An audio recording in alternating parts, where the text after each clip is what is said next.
Hey everybody, it's John Barrowman. This is Tom Cavanaugh. This is Stephen Amell, and you're listening to Tomorrow's Legends. Tomorrow's Legends. Tomorrow's Legends, the podcast. With Martin the Flash, Harley Quinn, and X-Force 11. And listen to this, or my fictional alter ego will hunt you down. Don't fail your city.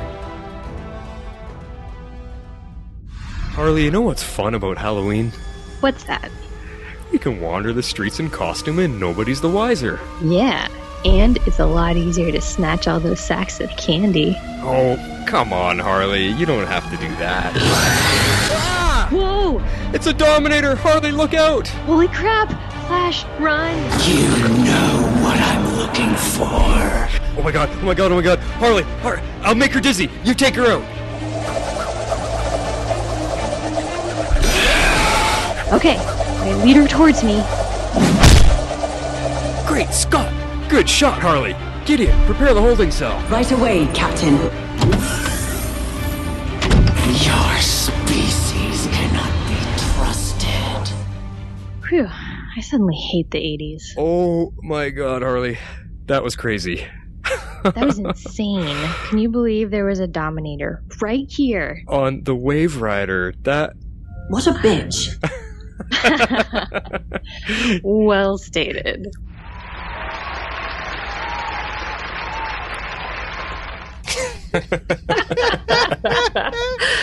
Wow. Yeah. My voice acting is on point. In 2016, a new TV show hit the digital airwaves and needed a podcast dedicated to chronicling its adventures. An elite team has been assembled for this task. Unfortunately, the world's listeners have not heard of this Wonder Twin duo. And although they may not be known now, in the future they will be referred to as Tomorrow's Legends. Oh, those fun times, Harley. I had to play one of our original skits from way back in the day. I can't believe you dug that one up. That was something. Yep. X-Force. Too bad you weren't with us way back then. We could have included you in some of them. I think when you started on the show, you did get in on a few of them, didn't you?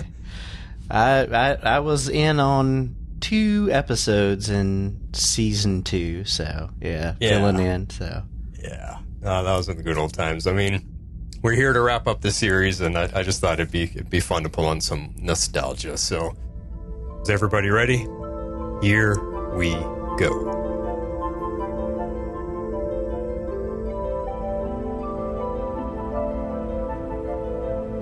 Welcome to Tomorrow's Legends. And welcome to our final series wrap episode for Legends of Tomorrow. It's been 7 crazy seasons, with lots of ups and lots of downs. Lots of zany, only on this show moments, and lots of emotional, tear-inducing scenes that only our Legends team can bring out. From the humble beginnings of our characters coming from either Arrow or Flash, to time-traveling shenanigans, it's been a wild ride to say the least. This show began Harley and I's podcast journey. As we grew, we made mistakes, and we learned together how to make a good show. Then one fateful day, we dropped out of the time stream to snatch up X-Force 11 as he was packing up a moving truck to leave Gotham. The 3 of us then rode out the last few seasons of Legends in that secret room of the Waverider, keeping a diligent eye on the team. We've all come a long way together, but as the saying goes, all good things. And this part of the adventure must come to an end. So tonight, we bid farewell to our lovable team of misfits, and in our hearts, we know that somewhere along the timeline, they're still making sure all is taken care of. So for one last time from the temporal zone, I am kicking out Nate and moving in with Zari, sad but happy, the Flash. And I'm Harley Quinn. And I'm the using my Blue Lantern ring to protect Gideon, X-Force 11. Hello, Legends.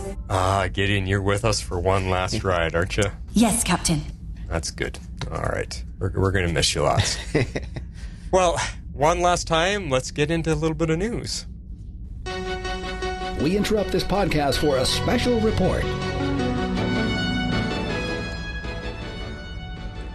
Because who thought we'd have news right at the end? But yeah, so we've got some news. Stargirl Season 3 will premiere on Wednesday, August 31st at 8 p.m. And our podcast feedback deadline will still be Fridays at 7 p.m. Eastern. So we will get a little bit of a break, and then we'll be kicking off Stargirl in the fall, and then Superman and Lois in the late winter. So that's good news. Cool, yeah. Nothing changes for us. That makes it easy. Yeah. And then, speaking of Superman and Lois, the Hollywood Critics Association gave out a bunch of nominations this week, and one of their nominees for Best Broadcast Network Drama Series was Superman and Lois. So they've got some stiff competition, but it was nice to see them in there. No actors or anything else that I saw nominated, but that was nice to have them in there for the drama series. So that's some acknowledgement and recognition that none of our shows have ever gotten. So that's cool that it's at least kind of in there. Yeah, and it's probably because it's an HBO show, and it's got some type of respect, I guess, that in that sense. Yeah. So cool. Well, before we get into our overall ratings, final show of the entire 7 seasons of Legends, I got to tell you guys, I'm actually nervous. My hands are quivering. I'm shaking, as if as if I'm going in for an audition, or as if I'm about to go out on stage and speak in front of hundreds of people. There's something I am nervous about wrapping this up, because I wrote that big introduction. I wanted to write something really emotional and something memorable, and as I was reading it, I don't know if you could hear my voice, I was starting to quiver. I was like, I'm not going to be able to pronounce my words properly. My tongue is getting tied up here. I don't know. Are you guys feeling the emotion of tonight? Oh yeah, I'm very whelmed right now. Yeah, it's going to be a shaky one. Okay, yeah, seriously, my hands, I got cold, sweaty palms, and my fingers are trembling. This is weird. I did not expect this. It came out of nowhere as soon as I started talking. Oh boy. Well, it'll be interesting to go through, that's for sure. Indeed. I'm sure it will be very, very emotional, but we have a lot to cover. Yep, we do have a lot to cover, so let's get to it, guys. Our overall final show ratings. Meanwhile, at the Hall of Justice. All right, X-Force. What did you have to say for 7 seasons of Legends? Overall, I gave it 8.5 Legends Never Die. Let's be honest, this was the true comic relief show of the Arrowverse. It gave us a nice contrast to Arrow's darkness, Flash's upbeat drive, and Supergirl's ups and downs. Season 1 was clunky, but it found its voice and stride in Season 2. And I'm a newbie to podcasting on it, but not new to leaving feedback on it. And it will not hold the same place in my heart that Gotham does, because that was my first podcast. However, I grew to love the characters, and I could see myself in several of the characters. Ava's desire for organization and order, Nate's love of history, and Ray's geekiness. There were characters and plots that I hated, and there were ones that I loved. I hate that the cast and the crew didn't get to finish out on their terms, and we will talk about what we would have done for each of the characters in the crew, but I hope for more. I had fun, most weeks, jumping on the Waverider and enjoying the ride, but more than that, getting to be a part of this community as a feedbacker and then as a host is even more special. Without Legends, I would not have as close a friendship with Flash and Harley, and I would not be back in the podcast chair. So I'm thankful for the time that we got. Already, X-Force? Come on. Oh. Yeah. Yeah, I'm gonna save my thoughts for the very end. Based on what you said, I want to kind of wrap up the show with what I'm thinking and feeling on what you just said. So, Harley. All right, I also gave this 8.5 ways the show changed. Now, if you had asked me when we started this in 2016 how I thought the show would end, I never, ever would have guessed it. I mean, of all the Arrowverse shows, this one changed the most. It started as a semi-serious, kind of like sci-fi time travel show. It slowly started to learn. It shouldn't take it too seriously, though. It definitely had some ups and downs, but most of the time, the writers learned how to walk that line, and they blended the goofy humor with the believable, at least for this show, plot lines that still seem to involve time travel. And as we saw, time travel, it kind of became a plot point, a new way to take them different places with no rules and little consistency, but it still turned out to be a fun show, and I enjoyed it more because of this podcast. So it's definitely bittersweet to say goodbye to the show. It taught me a lot about podcasting, and I formed a lot of friendships I wouldn't have today without this show. But in true Legends fashion, the show will live on for other generations to discover, and they can follow our journey from reluctant podcasters to a network of shows covering the things we are passionate about, because legends never die. Wow, look at you two just pulling on the feels right off the bat. I kind of put it all in the opening monologue, so my rating is going to be a little more standard. But man, you guys had that's some great lines to open with. I like this. After 7 seasons, and you guys have heard us lately on Superman and Lois and Stargirl recently, we have been all over the place and not always agreeing. And what better way than to wrap up Legends than to have all 3 of us landing on an 8.5. How crazy is that? It's pretty crazy. Because I'm giving it 8.5 seasons we should have gotten. So this show was definitely all over the place in terms of being well written, well casted, or entertaining. But my heart is forever attached to it with fondness because it's what started me podcasting. It's what brought Harley into my life on a weekly basis, even though she's got me with that dang hammer on occasion, and because it's genuinely had some of the most entertaining moments of superhero TV in the Arrowverse. Now, I like what you said, Jeff, about the friendships and stuff. I wanted to save those thoughts for the end, so I'm just going to touch on it real quick here, is that the 3 of us have become good friends because of this. We get to hang out with each other on Friday nights, and it's one of my favorite times to do that. Whether we're agreeing or disagreeing and we're getting at each other's throats. If you heard our last week's podcast, we had probably our biggest rant and disagreement ever in 7 years. So that was kind of fun to listen back to. It's amazing. Yeah, it was a lot of fun. So all of that stuff aside, it doesn't matter to me. You guys are 2 very good friends. So I just appreciate having time with you guys every Friday night. So I'll touch more on that again later. This show, I don't know if I said this or not, but it's genuinely had some of the most entertaining moments of superhero TV in the Arrowverse. So for that, it gets very high marks. But there were also some moments for me that were just an unforgivable letdown. Bebo. Which is the last time I will ever say his name. Or how they treated Ray and Nora's exit, and we'll talk about that. And the same with Mick's exit. Like, come on. Some other questionable decisions that I just can't give it higher marks than where I landed, and that was at 8.5. But we're going to get into a lot of it tonight as we revisit what made the show great and what made it laughably awful at points in its time. So there you go, a very standard review, but I love that we ended all on 8.5. That's just really cool. Yep. I agree. I thought it was funny. I was like, well, I was thinking about my rating and I saw what you guys had put in and I was like, that's exactly what I'm going to give it. Like it's 8.5. Yeah.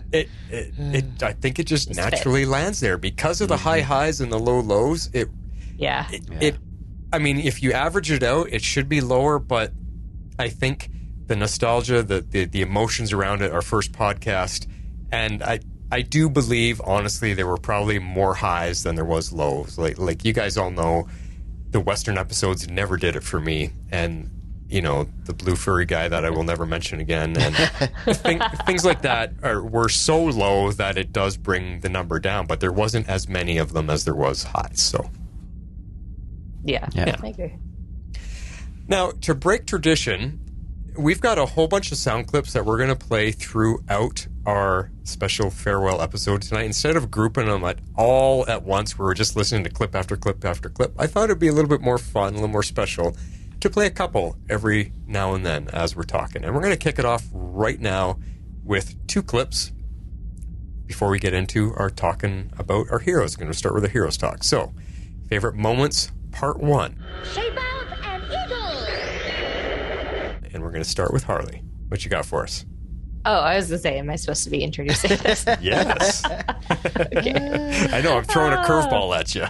You kind of are. And I almost never go first. So I'm like really thrown for a loop here. But okay, so one of the moments that I chose, and I had a heck of a time finding it, so thankfully Flash came through for me, were Rip's parting words to Gideon, because it just was one of those moments. I always loved their relationship. I was always a Rip apologist as well. Yeah. And it just seemed really fitting. So I thought we should hear it again. And I believe this is the episode where they were all in his head because he was unconscious or something was going on, so everybody was in his head trying to help him find his way out, right? Yeah. Yes. All right. Here's that clip. All of these days in this prison, you were what saw me through. Just as you have guided me to safety through all our years on the ship. That is my purpose, Captain. Yeah, but if this place isn't real, then does that mean that you don't exist either? Not in this form, no. But unless you let me go, you won't exist either. Not in any way that matters. No. I can't leave you, Gideon. No, Captain. You can't. I will always be here.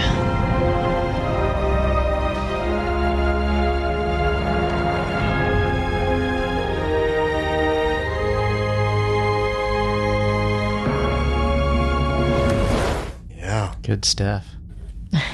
I like that one. That's bringing back memories. I mean, that's many, many years ago. Yeah. I know. Yeah. They had a special relationship. They really did. And I wish they had a chance to flesh it out a little bit more, because they really touched on some things. And I think we talked about it way back when, that Rip and Gideon probably should have been together somehow. Yeah, but and that's what I kind of was wondering, if we would ever get that closure in season 7, and we didn't. No. But they introduced the Gary romance, so that's okay. Yeah, totally changes things. Just a bit. Well, I'm going to hit us with a wallop of a clip here, because this is probably one of the biggest, most dramatic moments of the entire series. And this was the very end of season 1, when we shockingly had to say goodbye to Leonard Snart. Get out of here! Not without you, Mick! Pretty boy said I gotta hold this stick for the ship to blow. So I'm holding this stick. Now leave! My old friend, please forgive me. For what?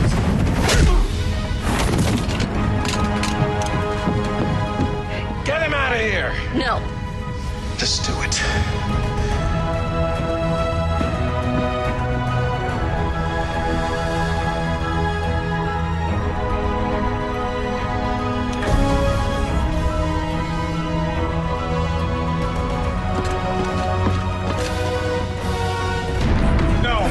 Shut it down! Shut it down! There are no strings on me.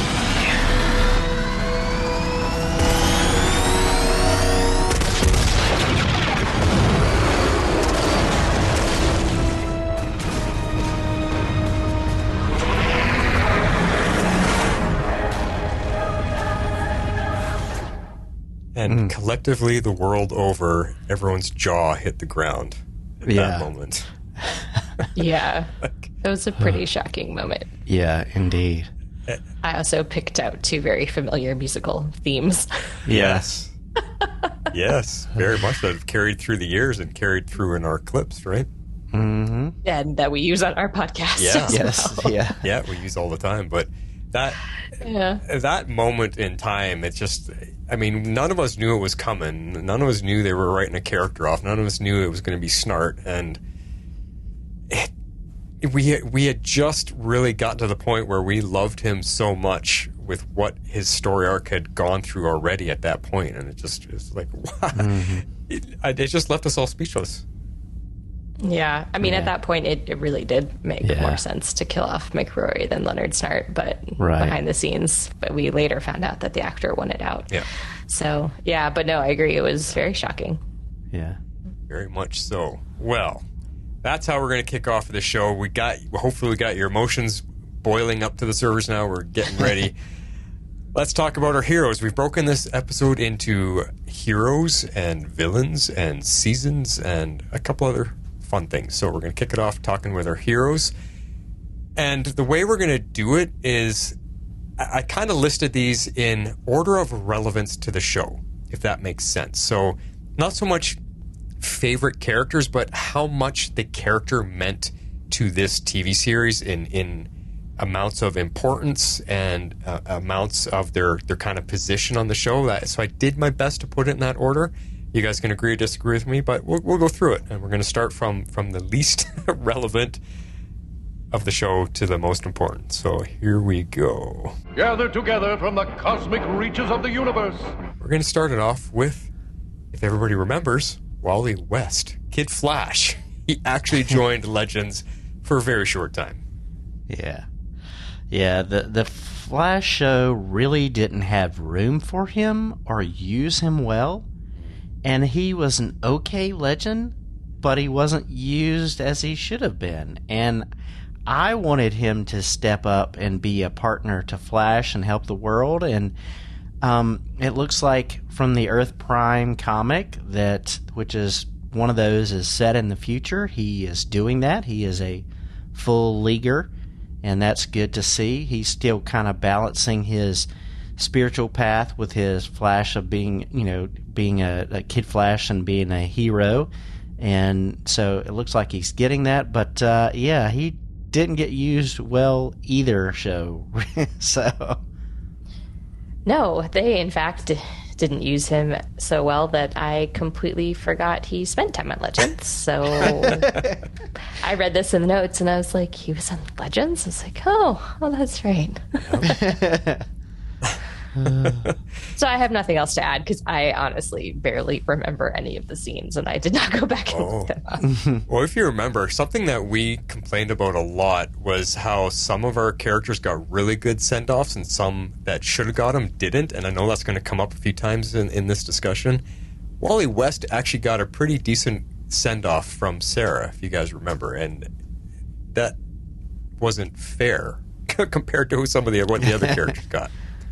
I remember nothing of this. Oh, I remember her pulling him aside and giving him all kinds of advice and being all understanding of what his decisions were, and it just he got more time than say Mick did, if you want to compare. But my feelings on Wally, you are right, X-Force. The Flash did Wally all wrong right from the get-go. So I was hoping he'd get a second change and a second chance and new life on Legends, but due to the actor Keenan Lonsdale kind of going all weird in his real life, and I don't mean to offend anybody, but he did start just, I don't know, his real life just became public spectacle and there's a lot going on, and he just decided to pull himself out. He wanted out of the Arrowverse, and so the writers couldn't write anything decent for him here, and it ended up just being a waste. Like, it was a waste of effort and time for him to even be here. I wasn't too fond of his acting performance, but he was okay. I think they had some potential with him here, but also a speedster, if you think about it, on a time travel ship was probably overpowered, and we would have been pissed off at all the handcuffing they would have had to have done with his writing, because I think putting a Flash-like character on our show, he would have easily been able to solve everything in that point in the time, or in our timeline of the show. He would have been able to solve everything, and we would have just been, I think we would have been frustrated because we would have said, why not just Wally? Why can't Wally just fix it? Just get Wally to run in. Yeah. And they would have had to handcuff him. So, that's... Yeah. And that was that. So, like Harley kind of said, very easily forgettable. Mm-hmm. Very. Yeah. So, maybe this will help jog your memory a little bit, Harley. I couldn't find a good Wally West clip. Almost everything that he was in was action scenes. They did actually, when I was searching, they did actually use him quite a bit. I forgot how much he was in there, but he was speeding around doing a lot of stuff in the early part of his, being part of this team. So I just found one clip that is kind of funny. So see what you guys think. If you're here to apologize for burgling the Bureau and humiliating Gary... Well, we actually did that for good reason, because we have to stop Mollis. Yeah. Mollis. And yes, we know all about him. Sarah basically met him. And you're here because the Time Bureau's finally come to its senses, or...? Ava and I are working together, independently. Right. Wally, it's good to see you. I remember you from Barry and Iris's wedding. Yeah, wasn't that so fun? It was such a beautiful ceremony. The hors d'oeuvres were like meh. And then the Nazi invasion. The what? The what? I'm not gonna lie, I always loved Rip. He was the one at the end there. There you go. So a little Wally jogging in the memory. Yeah, no, I mean that does jog my memory a little bit for sure. All right, let's move on to someone who I think we all genuinely liked, and that was Kayla, Mick's love interest in the end. Yeah, so she was a little underdeveloped because, we only got to see a little bit of her. But according to the comics, she and Mick have settled down. They have a house, and they're trying to raise their kids. And in the comics, it shows that they are connecting with her parents. And, they seem to be finding a good balance as husband and wife. And she's kind of learning from her mom and learning from her dad too. So it's an interesting take on things. So I'm glad at least the comics are giving us a little more storyline and a little more background on her. Nice. Speaking of those comics though, X-Force, we never did get to our episode that we were going to cover that one on. So I'm curious, did they show Mick and Kayla's kids? Because as far as we know, they're going to be little aliens, aren't they? What did they look like? What did they end up being? Yeah, they look like the Necrians. So it was, and there's a lot of them. Yeah, I was going to say. Man. Yeah, so they had the Legends episode, like Mona's babysitting, and they're out at the bar, and Mick and Kayla are out at the bar, and the other legends who have come off the show come and find them and that kind of stuff. And so it's they still look like little Necrians, so they don't look human. So yeah, I guess that makes sense because she planted the eggs in Mick's head. So I guess well, was Mick truly the father of them, or was he just like an incubator? That's well, that's typical for their society, and they deal with Kayla's mom and dad, and in that society, like Gary mentioned, males are more subservient and actually get eaten a lot of times, but Kayla's mom actually didn't do that, and they're trying to change that in their society. Like Kayla's mom is like the queen. So interesting. Yeah. Wow. So it's very interesting. But yeah, Dive Into DC covered the first couple episodes, and then they just released on the last couple issues of the crossover event. So it's interesting, but that crossover series is impacted by the closing down of some of our series, and I'm like give you scratching the head somewhat, but it does give some insight, especially to some of our legends who have left the ship. So definitely worth checking out. Yeah, I don't even have them, so I still have to go to the comic store and find them because I am curious. Yeah, but maybe we'll do that as a bonus Patreon early release episode or something in the summertime when we got nothing else to do. Yeah, I'm slowly making my way through them as well. But back to Kayla, I mean, I liked the relationship with her and Mick and how her character kind of developed a little bit over the season. Where I think they kind of went odd and went a little bit off their rails was this whole pregnancy storyline. It was a weird plot point, both for her and for Mick. But I liked their relationship on the whole, and I liked her as a character. but we just didn't get to see a lot of her, and they just didn't do that much with her. Yeah. No, you're right. There was so much there. I loved Kayla. They missed a big opportunity with her there, I think. She was a perfect counter to Mick. Or I should say, with the stupid writing they gave Mick, because of her, she was a counter. But she could have been so much more. She was like female Mick incarnate. That she was just his opposite in female form. And I would have much preferred if they had the two of them run amok, causing mischief and mayhem, as I think that would have been so entertaining. But instead, we got a wussified Mick being all sheepish around her, and then that pregnancy storyline, and it was the beginning of the end for Mick. And anyway, we'll talk more about Mick. But to me, Kayla was this heavy metal rock star from space, the perfect match for Mick. And I loved his reaction to her, and that he finally found love in a way that works for him. Like I said, just so many lost possibilities there with Kayla. She could have been a character added to the show on a regular basis that I would have thoroughly enjoyed. Yep. I agree. So I have a scene here for Kayla that's just... It's just one of the scenes where she's kind of taking charge and telling everybody what's what. I think this was when she was injured and they're trying to help her, trying to fix her, and she just, was giving it to him. So here's that scene about Kayla. Don't think that putting a Band-Aid on my wound makes us even. I'm just trying to help. Oh, now you care about my well-being. I'll be fine. You don't look fine. I mean, you always look fine. We have a machine that can fix that. I'm just here for my ship. Well, your ship's not here. Then where is it? I reverse-tracked my pod detector and it led me here. That tech should have been on my ship. But I guess you guys are thieves as well as deserters. So what did you do with the rest of my ship, huh? It's on Earth. And funny enough, we're traveling there now. We can give you a lift. But in the meantime, let us patch that up. All fixed. Time to go back to your ship. Or you could show me where your mainframe is and I'll fix your jump drive. And then we can all get what we want a hell of a lot quicker. Deal? Deal.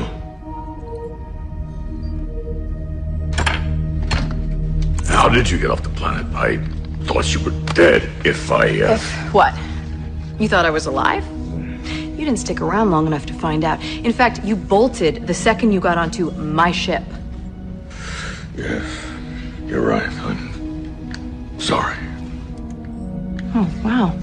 An apology. That sounded like that took some effort. You know what else took some effort? Battling my way through a Zagron-infested planet. You know Zagrons are carrion creatures? They will swarm a dying planet and pick it to pieces like that. They were relentless. But I was stronger. With some time, I finally got Bishop's habitat airborne again. Never imagined I'd run into you bozos. See, good match for Mick, but you could hear Mick was Perfect just already struggling with his feelings for her. He wanted to tell her he liked her, and he's just crumbling. Yep. Yeah. They could have done more with her, though. They totally could have. They had potential. Anyway. Yep. On to one that I didn't enjoy. Let's talk about Mona Wu. Yeah, honestly, I could not stand her when she was the potential relationship mate for Gary working at the Time Bureau. I still don't like her. In the comic, she was a bit better, but I just don't care for her and never got her at all. So... Now, see, I didn't mind Mona when she was just, like, the magical creature caretaker, like, in the very beginning, and then the back and forth with Gary. I didn't think that was all that terrible. But what I really didn't like was when she became that, like, werewolf or whatever it was that she turned into. And so I hated the way that whole storyline went.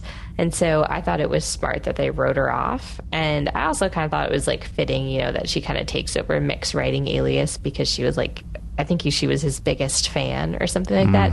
So it kind of, like, worked as a convenient plot device to get her off the show. But, yeah, I didn't mind her when she was just Mona. But once she morphed into this werewolf thing or whatever it was, I did not care for that.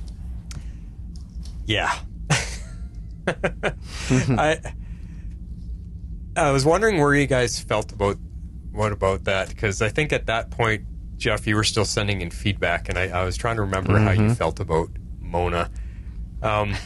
Man, she was quite possibly my least favorite character on this show to have ever entered this show. She was annoying right from the start, and it never let up. Not once did I find her useful, interesting, engaging, and definitely nowhere near funny. I never laughed at her, not even for a second. Mona made me moan. So I'm so glad that she was tossed to the wind, unfortunately. It sucks to say that about a character, but it just got worse and worse as it went with her. Like you said, Harley, that whole werewolf thing was just so weird. It didn't fix anything for me with her. Well, the three of us didn't really have a lot to say about her, so trying to find a clip for her that we might enjoy, I found something. I'm going to play it, and you guys can tell me what you think. So here's Mona. I know that getting your boss locked in a prison isn't the best way to start a job. So if it comes to it, I'd like you to eat me first. No one's eating anyone, Mona. But when we get out of here, we do have to talk about your continued employment at the Bureau. Wait, no. You can't fire me. Give me one good reason why. Okay. I was gonna save this for upstairs, but... Surprise! Happy birthday to you! That was when Mona, Ava, and Nora were all trapped in the Time Bureau. And They had Nora behind a prison thing. Right. Because they weren't sure of her. Yeah. They all got stuck together, and they started talking about book club and started talking about other things. Yeah. So. I was going to say, the book club scenes in later seasons were good after they had kind of toned her down and were starting to write her off. But this was before she turned into the wolf thing, right? Yes. Yeah. And I liked her during those times. That's Mona. Let's move on to our newest character to have joined the cast, who's pretty low on the relevance list because she came in so late, and that's Esperanza Spooner Cruz. Yeah, this was a semi-interesting concept to bring her in, and it made sense for the alien plot line and things like that. But her power set got a little too whatever the plot demands. I honestly hope in my thought about the future is she gets to spend some time with her mom and enjoy some adventures, because you kind of grew to love her. But like I said, I think it's like, okay, what do we need to happen? Well, let's give her those powers right now. So so true. Yeah, I mean, that was true. But I really thought she was one of our better, quote, new characters that they ended up introducing. I mean, the whole Alien Fountain storyline was really weird, but I enjoyed her presence throughout most of the last season. And I really liked the trio of her, Astra, and Gideon in season 7. So that really kind of did a lot for her character for me, just watching kind of the three of them bond and take care of each other. But yeah, some of the stuff in season 6, it was a little up and down, but as far as when the character was introduced, she was definitely one of our better ones, for sure. I think Spooner falls to the unfortunate curse of too little, too late. They didn't have time to develop her by introducing her in the final season. That's just a dumb move and a bad decision to me. She never felt like she fit in. Despite the storyline with her and Astra, I never got into it, nor really cared. Like you said, Jeff, her powers were just a plot device, and that makes her another groaner and a frustrating character for me to watch. She was useful for a moment when she could sense aliens nearby, but that too was actually pretty plot devicey to push the season story along. She was okay as an actor, and I didn't mind her beginnings, although weird and quirky, like you said, Harley. It still just was too late to introduce someone new. Why not take the time we have and give our beloved main cast some more love and screen time? This was just one of those too many cast members that weakens the story type of idea. if we had more time with her, maybe, but final season, entering new characters like Booster Gold and the Variant, we don't even have him in our list here. That's how irrelevant he is. To me, it's just dumb. Don't introduce someone new in your last season. Yeah, well, I mean, they introduced her for season 6, but I mean... Yeah, okay, so. Yeah, true. Well, Spooner was... We're kind of a little bit all over the place on her. We kind of liked her, we just didn't think she got enough time. To find a clip with her in it that didn't have all the other cast members with her, it was really difficult. So the only one I fell back on was one of my favorite moments with her when she was running around Constantine's house naked, and remember the episode when they were all messed up? That was so good. Yeah, the reality TV episode. The TV episode, and so she was playing Survivor Strategy, which gave me a big kick. So I just pulled a little bit of that one. So here's Spooner. Oh my God! Excuse me, young lady, will you put some clothes on? No way. It's called strategy. Being naked is strategy. You know, psychs the other players out. You know, everyone trusts a naked guy because what could they be hiding? But Gwen, what I'm hiding is all in here. Gosh. I thought she played that up really well. I actually got a good laugh out of her in that episode. I did like that episode. I thought I would hate it, but it actually turned out to be really good. Yeah. So true, so true. Let's go all the way back to season 1, because it's the last time we saw her, and them, and that is Hawk Girl and Hawk Man, Kendra Saunders and Carter Hall. We're going to group them in together here. Yeah.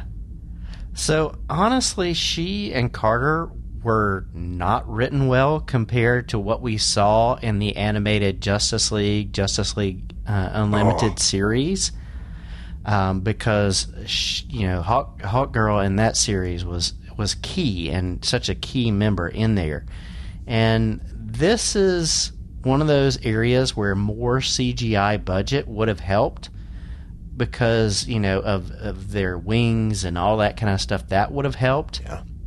And I'm going to go back to the comic, looking at what's come next for them. They have a daughter together, and they hope to have a good life, and they're raising their daughter to be the next Hawk Girl, and actually Hawk Woman, but she's still a little girl right now. So they are finding some happiness, but he is still caught up on the Damien Dark type thing and that kind of stuff. But so they got a little bit of closure thanks to the comic. But I just don't know that they could do them well with the CGI and the writing, and just trying to compare that to Justice League just hurts. Yeah. Yeah. Well, I mean, I didn't watch those, but I do agree. I don't think these characters were written well at all. I felt like they had good potential, but then they killed Carter in the first episode. They forced Kendra into romance with Ray. And then they had this whole big reveal that Carter was working for Savage the whole season. There was just so much with that, and it just didn't really work. I think it would have been better served if they had kept Kendra and Carter both on Team Legends, instead of going about it in this kind of roundabout way where she thinks he's lost and has to find her true self only to discover that she can only ever be with him. And it just was this whole thing, and it just did not really work. So, jeez, I forgot about that stuff with her and Ray. Yeah. Oh yeah. And the discovering herself. Yeah. Oof. Yeah, it wasn't great. Wasn't great. I love the Hawk People stories so much that I was over the moon excited when they got introduced on Arrow to lead into this show. Whether they're pulled from the Thanagar storyline or the ancient Egypt storyline, I didn't care. Both are equally intriguing and fascinating. There's so much there this show could have played with and explored, and the Egypt story was the obvious choice given we're on a time ship.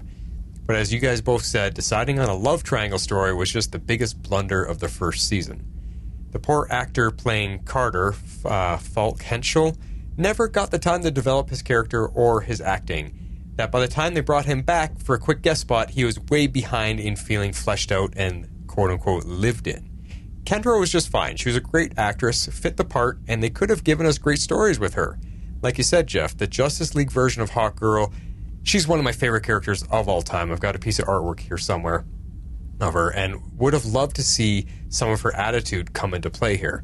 Even still, some of my favorite stuff early on was their flashbacks to Egypt, and I had hoped the show kept revisiting there as the season went on, and they just never did.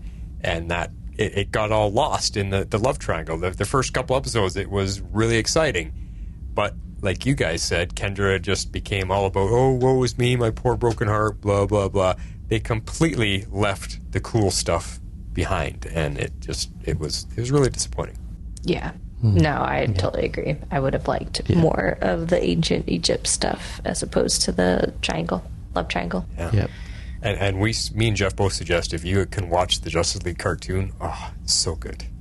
So good. Yeah. And Hawkgirl's amazing. She's hilarious. Yeah. Nice. Yep. I'll watch it sometime, I'm sure. You would like her. She's very much a heroic version of Harley Quinn, I would say. She's got that type of attitude. Nice. Doesn't take crap from nobody. And if you're giving her crap, she's swinging that mace at you. She just doesn't care. Love it. Love it. Yeah, Kendra and Carter, this is going way back to season 1. And, I mean, their story was all about the love triangle. That's all it ended up being. But there was one nice moment between the two of them where they kind of talked about their destinies. And, I mean, love it or hate it, it still was a pretty strong moment between the two characters, so that's the one that I pulled to play as something to remember them by. So here's Kendra and Carter. The more you keep repeating that we're destined to be together, the more I want to prove you wrong. And maybe that makes me childish, and I'm... No, it doesn't. Not at all. Look, 4,000 years is a long time. And maybe I've been taking us for granted, expecting you to fall in love with me because that's what you've done in the last 206 lifetimes. But you're right. It does not make us destiny. More like probability. Look, Kendra, you don't have to love me in this lifetime. As many lifetimes as it takes.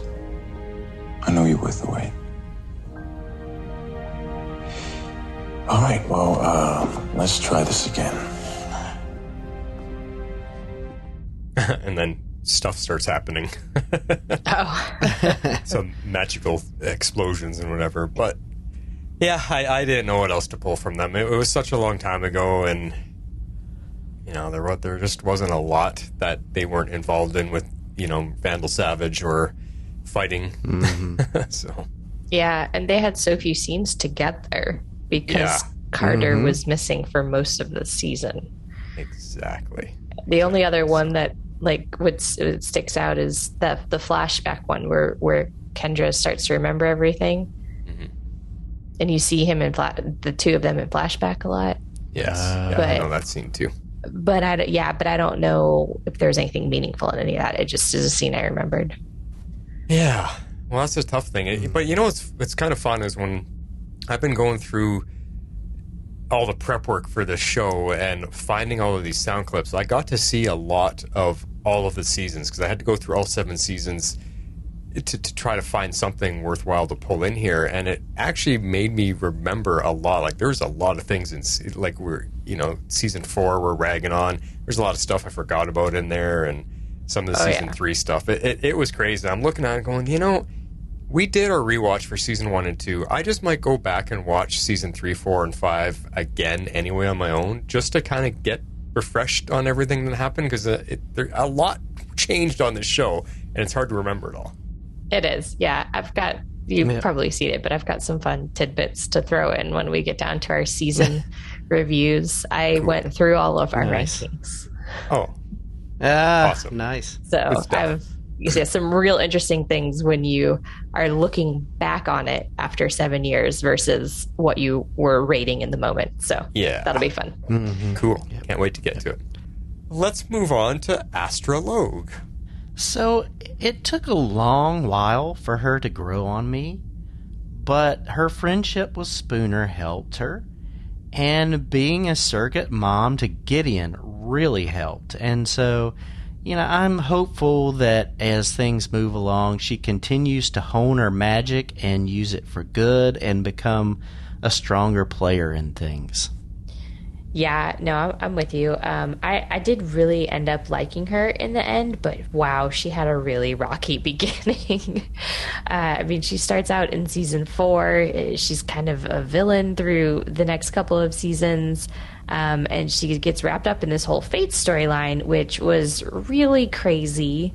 And it just, there was just so much going on, like, after they introduced her and, like, what they did with her and how she fits into Constantine's story.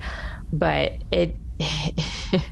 whew, man, some of those things that they did with her in the early seasons, as we start talking about it, some of them are kind of like coming back, and she just was kind of like a lot to handle. And so I'm glad that they kind of toned her down at least a little bit, and that they gave her, I don't know, like better stuff to do in season 6 and 7. And so once she kind of like accepted she was on Team Legends, she really kind of grew on me throughout those seasons, and I really did end up liking her by the end. I think you termed her perfectly. She was a lot to handle. That is all you have to say about her in the beginning.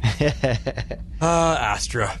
I really couldn't stand her when she first came on board. You guys probably remember me just ranting about her.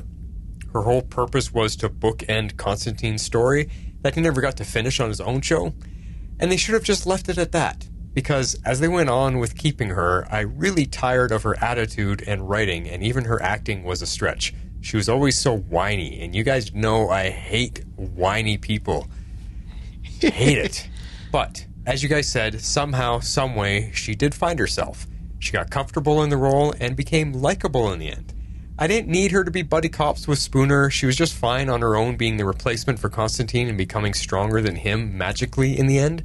That's what I really liked about her progression and growth. Just her acting physically about the magic, the type of magic she was doing, and the way the actress just really got into it. That's when I started enjoying Astra. Yeah, I think that was her turning point for sure. Yeah, exactly. So for Astra, I liked when she started coming around and started standing up for herself. She was no longer being the whiny girl from hell that she was in the beginning. That I really didn't like her. So I found a clip for her that was just when she started being a little tougher. And I think this was a good one for her as she was.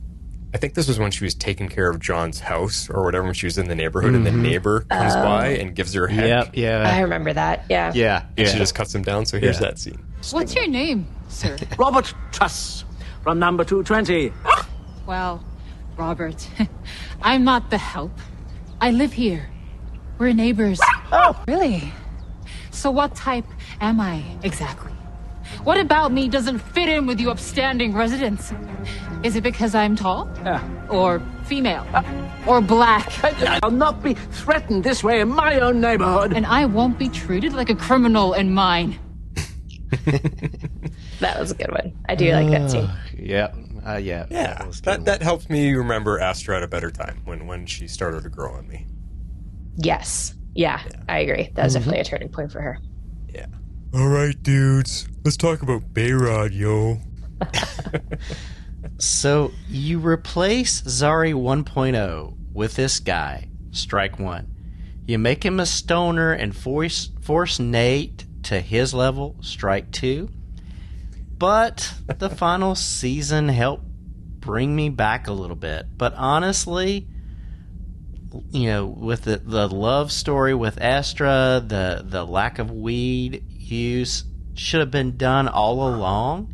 If he and Astra are meant to be, well, I wish them well, but it was too late. The writers did, just finally discover that we don't like that aspect of him, and they change him, but it's too late for me. So yeah. And talk about if there's an odd couple, they are probably the oddest couple of the show. Yeah. Yeah. Yeah. Well, I don't know, Zari and Constantine, that was a pretty odd couple. They had some odd couples. Anyways, that could have been a whole section in and of itself. Kind of glad we didn't think of that one. Anyways. Yeah. Bayrod's character is tough. I mean, none of us ever really connected with him. I mean, after he just totally replaces Zari, because they never explained how he fit into the team, never explained why he was important, or how his past was either different or the same as Zari's. Who knows? Couldn't really tell you. Had they done more of this character, other than just kind of make him a chill stoner, they may have done better earlier on with him. We may have liked him a little bit better. They did try to make strides with him in the last season, and they better fleshed him out towards the end. But it just like Martin said with was it Astra Spooner? No, too little, too late. He was never a favorite for me, and it kind of didn't matter what they did with him. He wasn't going to get there for me. Yeah, I think it was the way they introduced him. You kind of gave me a thought, Harley. I think if they had have given us kind of sneak peek of him a little bit, because Zari spent all of her time trying to find him, trying to save him, and then boom, this is how he first appears to us. I think if they had snuck him in earlier, if they showed some flashbacks with him and her, and allowed us to get to know him a little bit, then it might have smoothed the transition out a little bit.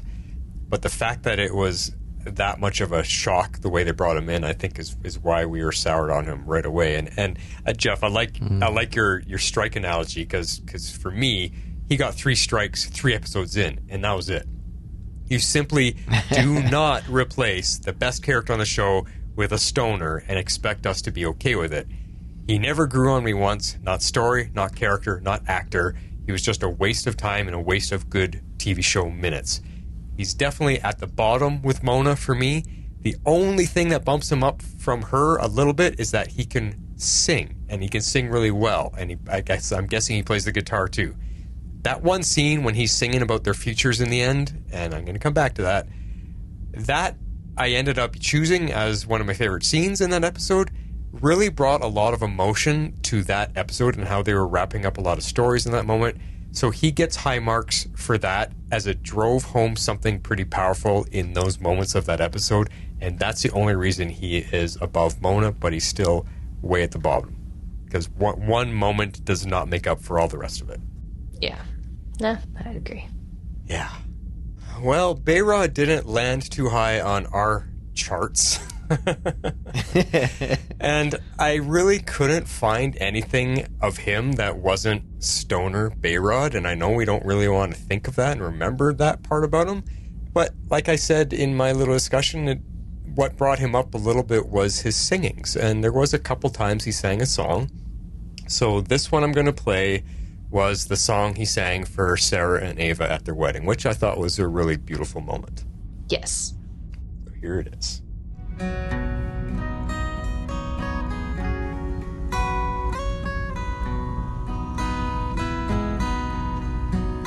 For you, there'll be no more crying. For you, the sun will be shining,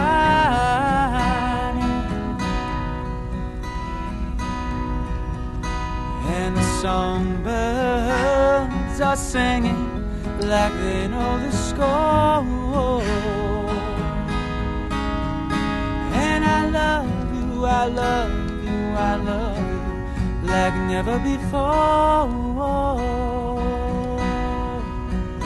And I love you, I love you, I love you like never before.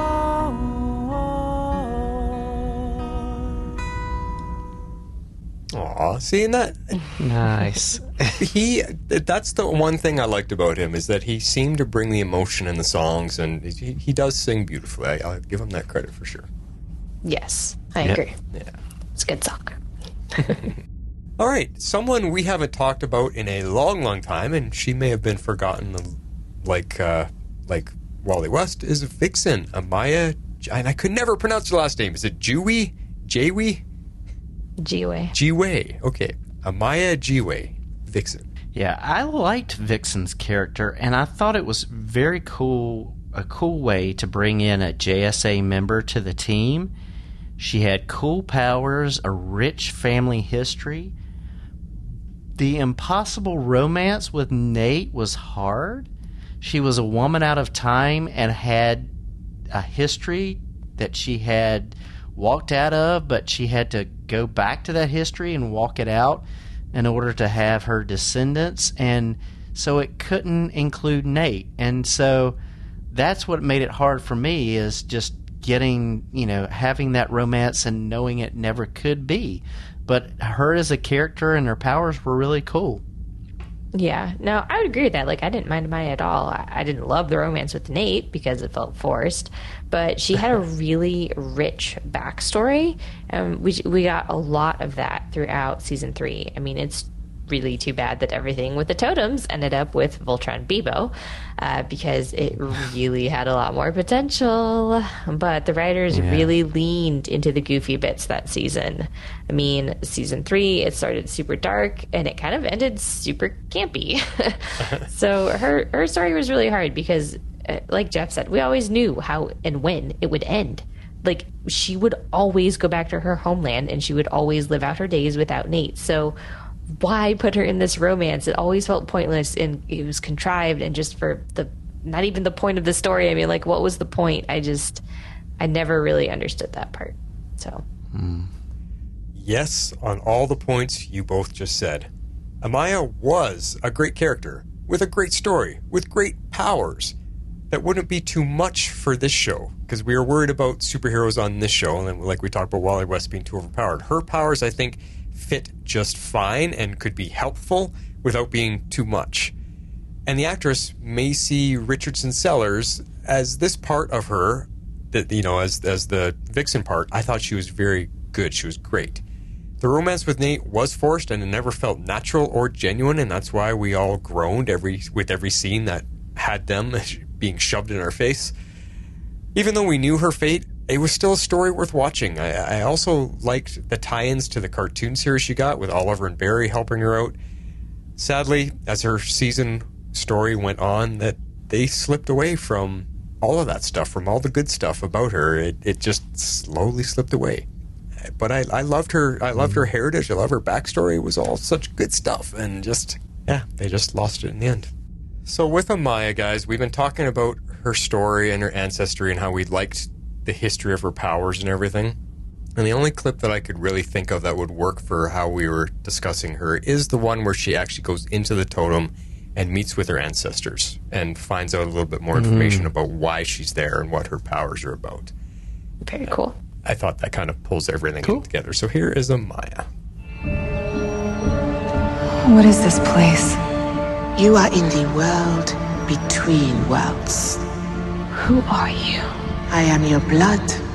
I am all who have come before you.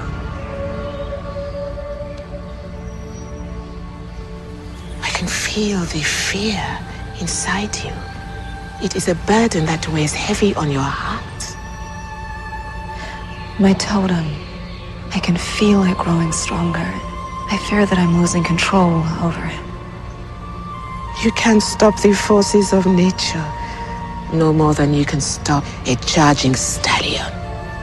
You must learn to run beside it. Why is it getting stronger? The totem's strength grows when the threats that you must face become more powerful. But you cannot face this new threat alone. You must find the girl. She needs your protection. Do not fail this new totem bearer. Do not resist your power.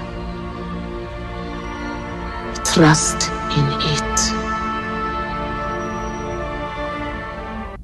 Yeah. When I was watching these old scenes with Amaya, I had forgotten a lot about what we experienced with her and her ancestry and her history, and it also surprised me how much differently her character was than the Charlie side of her. Oh yeah, like night and day. Oh yeah, Accents included. Accents included, which really, I may not have been the biggest fan of her back then, but I definitely give her credit to switch that much. She was a good actress, but I still say I preferred her Vixen way more than the Charlie side of her. Yeah, no, I agree. I mean, with Charlie, she didn't have to fake an American accent, but her American accent was pretty good, so. It was really good, yeah. Fooled me. Yep. And from that, we're going to jump into her alter ego, because I don't know where else to place her. We'll just talk about both her characters, and that was Charlie, the replacement when they wanted to bring the actress back. Yeah, I was upset that they brought the actress back as another character who was a shapeshifter, and then they quickly got rid of that power. I mean, she was okay, and I hope, the character of Charlie has fun with her band, but, it's just, I don't know that ever really worked for me, that storyline, and, it's them trying to write themselves out and give her a way to be there, but I just don't think it ever worked for me. Yeah, no, it really didn't. I mean, Charlie's story was better when they kind of intertwined it with the Fates in season 5. I mean, up until then, it was a little contrived because we all knew the only point of the character was to keep the actress on the show. So I like that they at least tried to tie it into something else, and I don't know if they had that vision in mind all along or if it just happened to work out that way. But yeah, Charlie was not my favorite either. Huh. I'm surprised. I thought you guys liked her much more than I did, but listening to you now, we're all on the same page. I think maybe in the moment, I mean, I didn't really have big complaints, but when you're trying to think back of these things on the whole, and you're trying to think about how things worked and why things were brought in, I mean, it didn't make any sense. The only reason this character existed is because they didn't want to write the actress off this show. So I mean, I get that, but still. Yeah. Well, I'm with you guys. To me, there was absolutely no good reason to bring her back. It wasn't believable at all, and shapeshifting to me is just boring. I've seen it way too many times, and it is a bit of a power that I think could be just too easily used as a plot device. This is when the actress failed for me. She wasn't engaging as Charlie at all. I liked her as Vixen, but as Charlie, she was dull. She wasn't funny. In fact, she became more annoying to me as time went on when they were forcing jokes, and she was like the peanut gallery in the back. Every single situation, every single scenario they were in, she had some smart aleck remark or some stupid one-liner where they thought she was the comic relief, and it made me mad. She was not funny. Her delivery sucked. I just did not enjoy the actress at all in this part of the role. And Charlie now. Well, Charlie, again, a lot of the scenes, I think I joked that she was basically the one-liner in the background all the time. So trying to find a meaningful clip with her is the one where she explains that she's one of the Fates, and nobody was quite ready to hear that. So that's the scene we're going to go with for Charlie. You said you were going to tell us what's really going on with you. Look, I'm still trying to find the words, all right? Can you try to find them faster? Fine. I'm just gonna come out with it. I am a Fate. One of the 3 old Greek ladies? That's offensive, but correct. Which one are you? Clotho, the spinner. I'm super confused, but what do you spin? Look, I don't spin anything anymore, but I used to spin people's futures. On your loom? Oh, lovely. Even Gideon's joining in. Yes, there was a loom, but I destroyed it thousands of years ago. No one should have that kind of power. I think people should just decide their own destinies. Why didn't you just tell us? Look, I've been keeping this secret for my entire bloody existence, all right? I've never told anyone. Can we see your OG form? Absolutely not. Is it because you're old? It's because your eyes would explode, all right? And your ears, too, if you could hear my original voice. Why are you running? My sisters are coming after me. They have been ever since I destroyed our loom. Wait, you've been running for thousands of years? Yes, and I've always stayed one step ahead. I scattered the loom pieces across the multiverse, which took away my sister's powers. But now that we're all in one universe, thanks to Sarah and her merry band of paragons, the loom pieces are back on one plane. And now it's only a matter of time until my sisters find me. When they do? They'll kill me. And anyone that I'm with. Which is why I left. And it's why I'm out that door now that we're done playing Oscar Fate. I thought that was a good clip because that's when her character actually finally started to make sense. Yeah, especially in context of the season. So. Yeah, that's true. That's very true. And it just brought some seriousness to her because, you know, she was kind of just goofy and jokey, and I don't know. It's like they didn't. Yes, we wanted the actress back, but we don't know what to do with her. Yeah, that's exactly how it felt. Mm-hmm. Yep. Again, too many unnecessary characters that we never needed to begin with. Yeah. Yeah. And we've talked about that on the show many, many times. Quit bringing in a new character. You don't need it. Give our regulars more screen time. And they just kept shoehorning in more people. And I don't know why. I don't know why Legends did that all the time. Yeah. I guess that just became their MO. Yeah, I guess. Mm-hmm. Let's go from that character to someone who is pretty fondly thought of, I think. Someone fun, someone goofy. Gary Green. Goofy Gary Green. Triple G. So when he first came on the scene, he annoyed me, but he's grown on me. I was thrown off by him being an alien storyline, but I came to accept it. And as I said with Gideon, we'll talk about that, but I want both of those on the Waverider, continuing to help out generations of legends to come. So, I'm happy that they're kind of together, and I want to see them kind of fly off into the sunset. I have to say it. Damn it, Gary. You have one of those in there. He grew on me also. He was, that phrase, adorkable. I did end up liking him as the seasons went by. The fact that he's an alien did seem like a hardcore retcon, but whatever. We'll just kind of gloss over that and roll with it moving forward, I guess.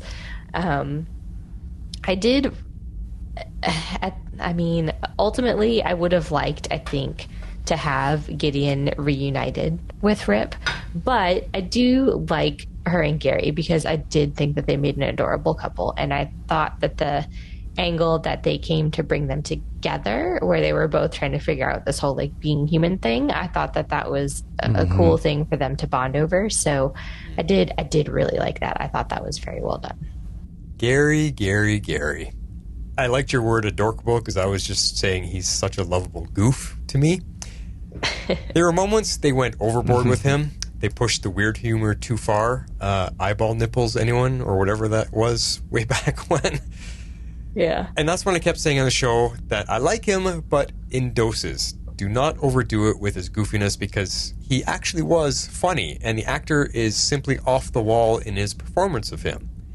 I really loved him most early on when he's just trying to impress Ava because he had a crush on her. Once they went the route of him learning magic from Constantine, that's when I was losing hope for his story. Because he was useful, he was super smart and knowledgeable and totally dependable and loyal, which you guys all know is huge for me. I love loyalty. So he would have been like a bud to me for sure if I was part of the show or part of this cast or whatever, or an agent of the Time Bureau. I mean, Gary would have got along. And like you said, Jeff, his alien story did take me off guard also, and I never really landed with it feeling okay. Maybe if he wasn't so crazily different from a human, it would have been much better. But making Superman glasses do that much shape-changing for him was just a little too over the top for me and too much over the line. I don't know. That was just way... like I said, if he was more humanoid and it was just a slight change, it would have been more believable. Going from the multi-appendaged alien, I don't even know what they were, but it was too much of a change. Him and Gideon, although cute from their performances, also wasn't fully believable to me. It just felt off somehow. In the end, I cared about Gary, and it bothered me that the team never treated him well.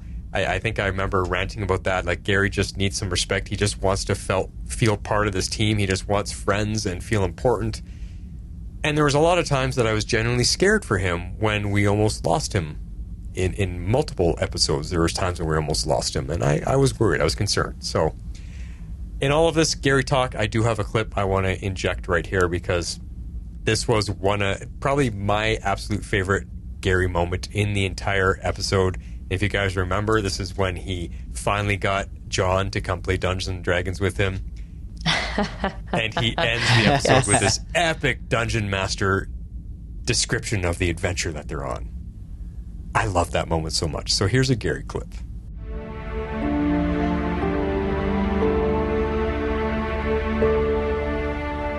Fresh from a successful crusade, our team knew the fight was far from over. In fact, the true battle was only just beginning.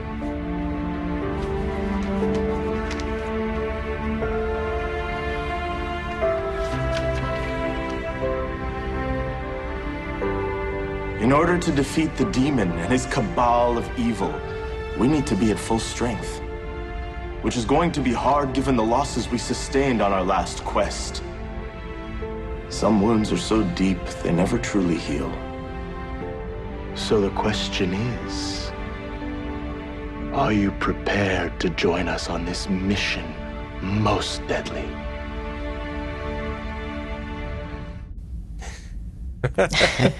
And that's the actor just delivering those lines so perfectly. I remember saying back then when I picked that as a favorite clip that I would play Dungeons and Dragons with him any day if he's the Dungeon Master. So cool. But I love how the words in that dialogue wrapped up everything that had been happening in those episodes, in the few episodes leading up to that moment. It kind of just tied everything neatly together about the battle and the weary and the stuff they overcame. It was a really, really cool scene. Yeah. You guys remember. Let's talk about Miss Nora Dark. Yeah, Nora was hard because she had that evil background because of her dad, but she came a long way thanks to his sacrifices, thanks to Ray's love, and according to the comics, I'm happy that she and Ray are pregnant, and I want them to have a happy life together, and it kind of looks that way from the comics, so I'm happy about that because, I like them as a couple a whole lot. Yeah. No, I like them as a couple too, and she was definitely another character that grew on me. The decision to make her a fairy godmother was kind of an odd one. And so that was interesting to play that through as the seasons went on. But I was definitely very sad to see her character go. And although we all have issues with the way the actors were written off the show and basically just told to leave, it was one of the nicer send-offs that we actually have on this series. So I am at least thankful for that closure that we got with those characters. Nora. Another one of my favorites. And that's all due to the actress Courtney Ford, because she was absolutely brilliant with the character. I actually enjoyed everything they did with her story and her character progression.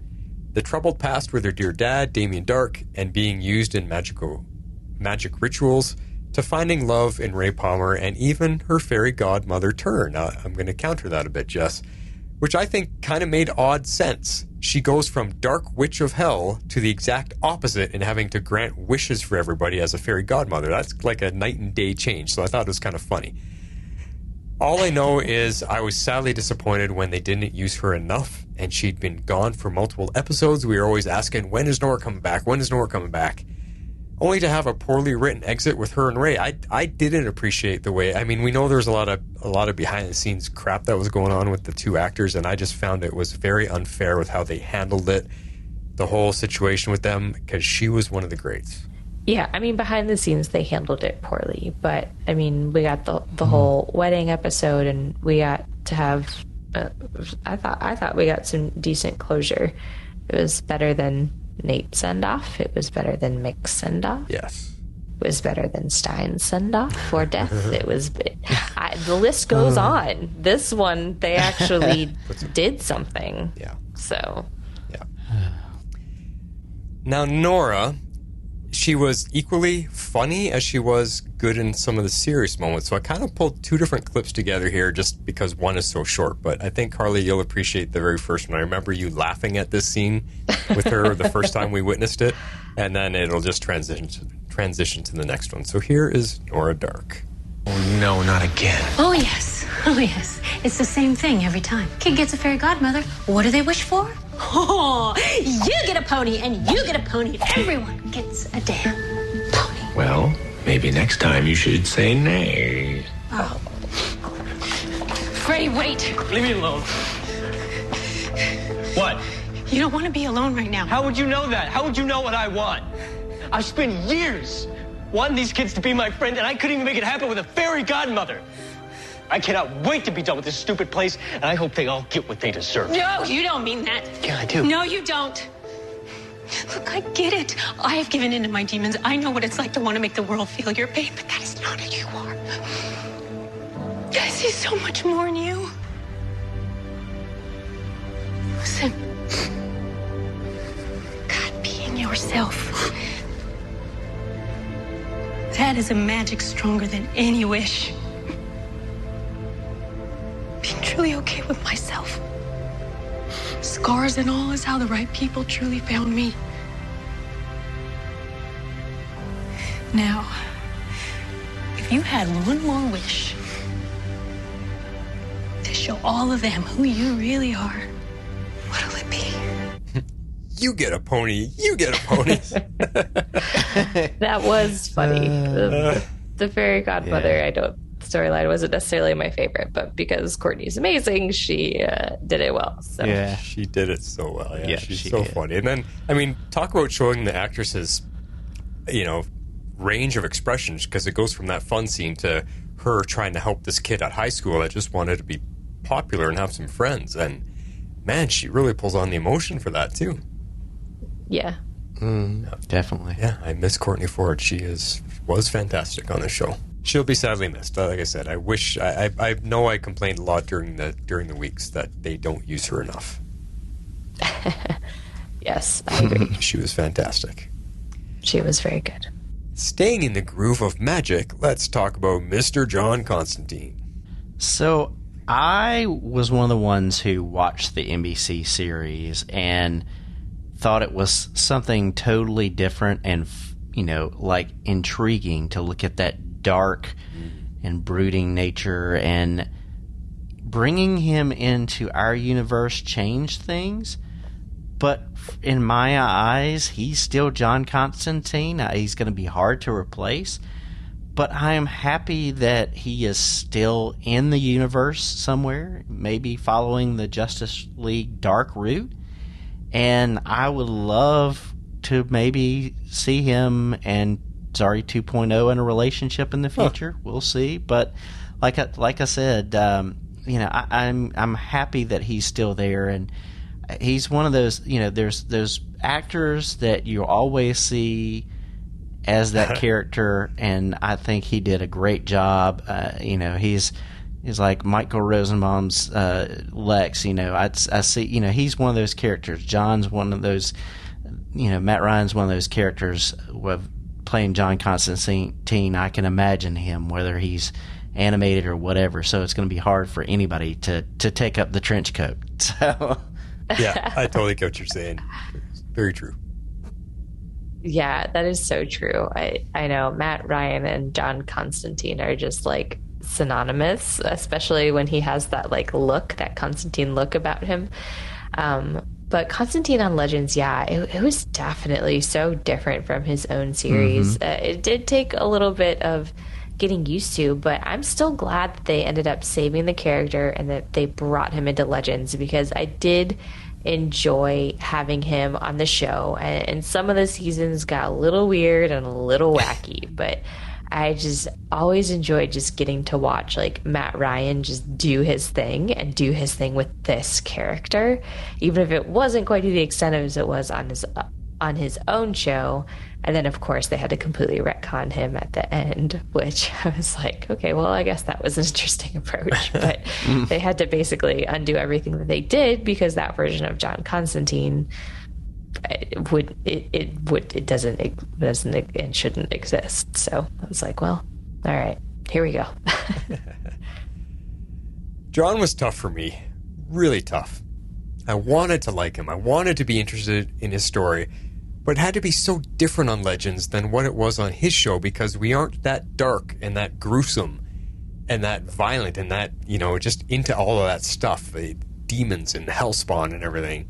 So I found he never really found his footing on our show. And what bugged me the most and made me dislike him was how 2 seasons were completely owned by his story.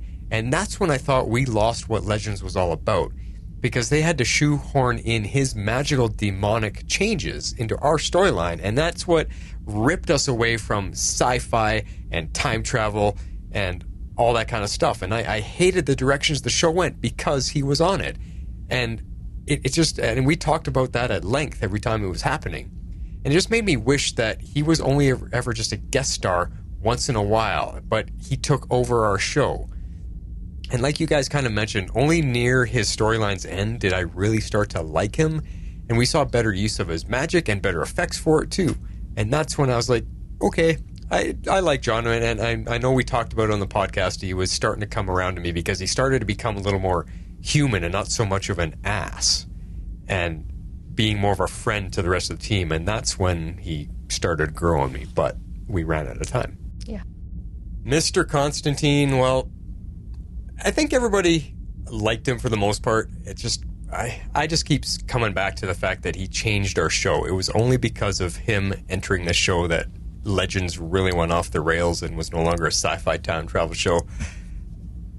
But I found this clip of him. I think it's just one to help us remember where he got to. It's his final scene with Zari as he's saying goodbye in the woods. I just thought it was a nice one. It just kind of brings Constantine's story full circle to help us remember where he got to.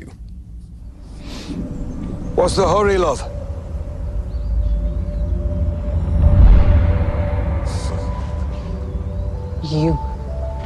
You bastard! You've been sneaking around here this whole time? No, look, I just got here, honestly, really. You know, after the Fountain healed and could survive without me, it saw the purity of my sacrifice, and it saw fit to give me another chance. Your purity? Don't lie to me. Okay, all right. I was joking. The Fountain didn't think too highly of me. Even less after I contacted an old associate in hell. Long story short, the chit to my soul now belongs to a demon once again. And the Fountain is very happy that I'm no longer bound to it. Wow, you haven't changed at all, have you? You know, people can change and not change at the same time. I'm still a bastard, I know that. But I guess now I know what I'm missing by being a bastard. We mucked it up. We mucked it up just like you said we would. I'd do it all over again in a heartbeat, love. Me too. Listen, I have to walk a different path now, away from the Legends. But here, take this. An old key? What is this for? Find out.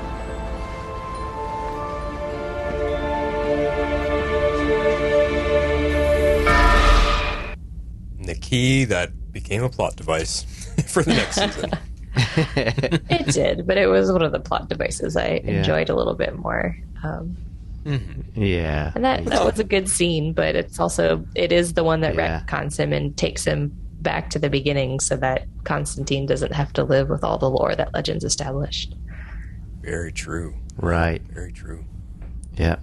Let's move to his alter ego, Dr. Gwyn Davies, who was new in the final season. So it was neat to see the actor play a new character, and a character that he could really make his own. He was not handicapped or in the, I know he did all this research on Constantine, but this is somebody who he could make his own and make the character whatever he wanted it to be with the help of the writers. And I wasn't sold on all of the writing that they gave him, but again, I hope the character has a happy life and has a good one going on from here.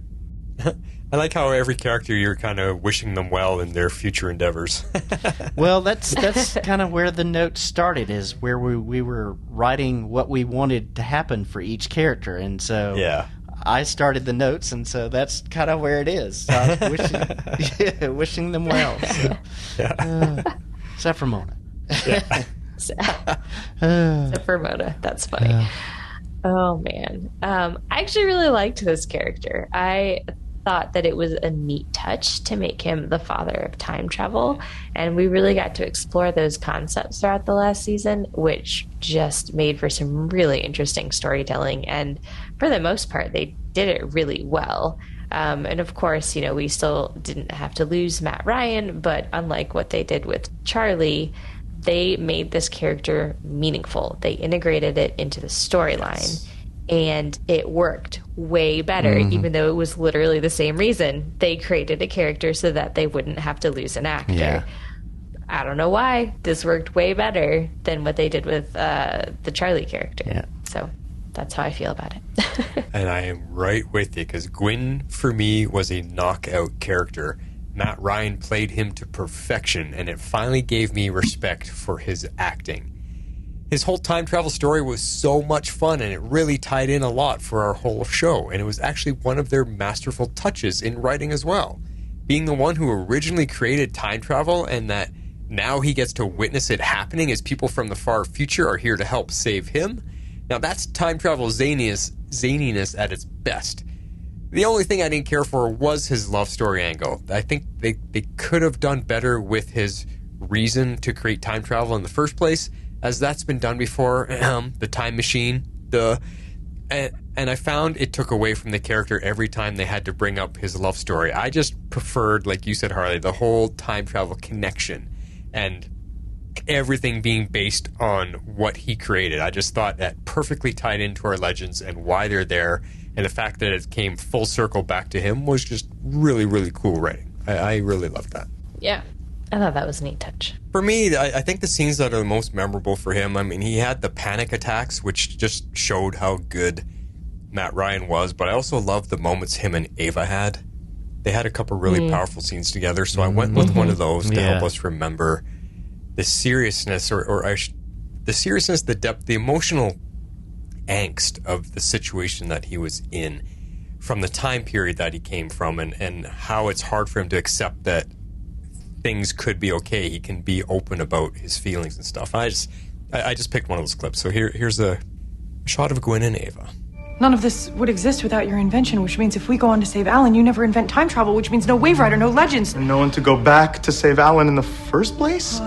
I can't deal with all these time loops and paradoxes all in one day. I'm just gonna leave this in the foyer. Okay. So, it's not as simple as saving Alan from the Germans, right? But we just have to make sure that you go on to invent time travel. Oh, I've already solved that, Miss Sharp. You see, my mission is to save Alan. However, my younger self must never find out. I must always end up here. What? But that means he'd be out there alive and you'd be... alone. So let me show you where he was ambushed. If we just divert the Germans here... This isn't working. Oh, but it will now if you No, look it's not good enough, Gwyn. The plan can't be for you to live your life heartbroken. I mean, there has to be a solve for this. There's... Well, what if I take each of the legends and I place them in different points in time? No, we shouldn't do that. No, wait. I'm onto something here. Now, Miss Sharp! My sorry fate, it isn't just a solve for the paradox, you see. It's what I deserve. For loving Alan in the first place. Gwyn, there's nothing wrong with you loving another man. Oh, that might be easy for you to say, No, but Miss it's Sharp. true. It's true. Listen, I am so sorry that you have had to live your life hiding who you really are. But I promise you that there are places where you can feel safe to be yourself, where people will accept you. It's not about the people. It doesn't matter if I'm accepted by others, you see. I will never be accepted by God. You see, my love for Alan, Nectar, goes against who God wants me to be. It may be my divine mission to save Alan, but it must also be my divine punishment to live without him. That's the plan, okay? No.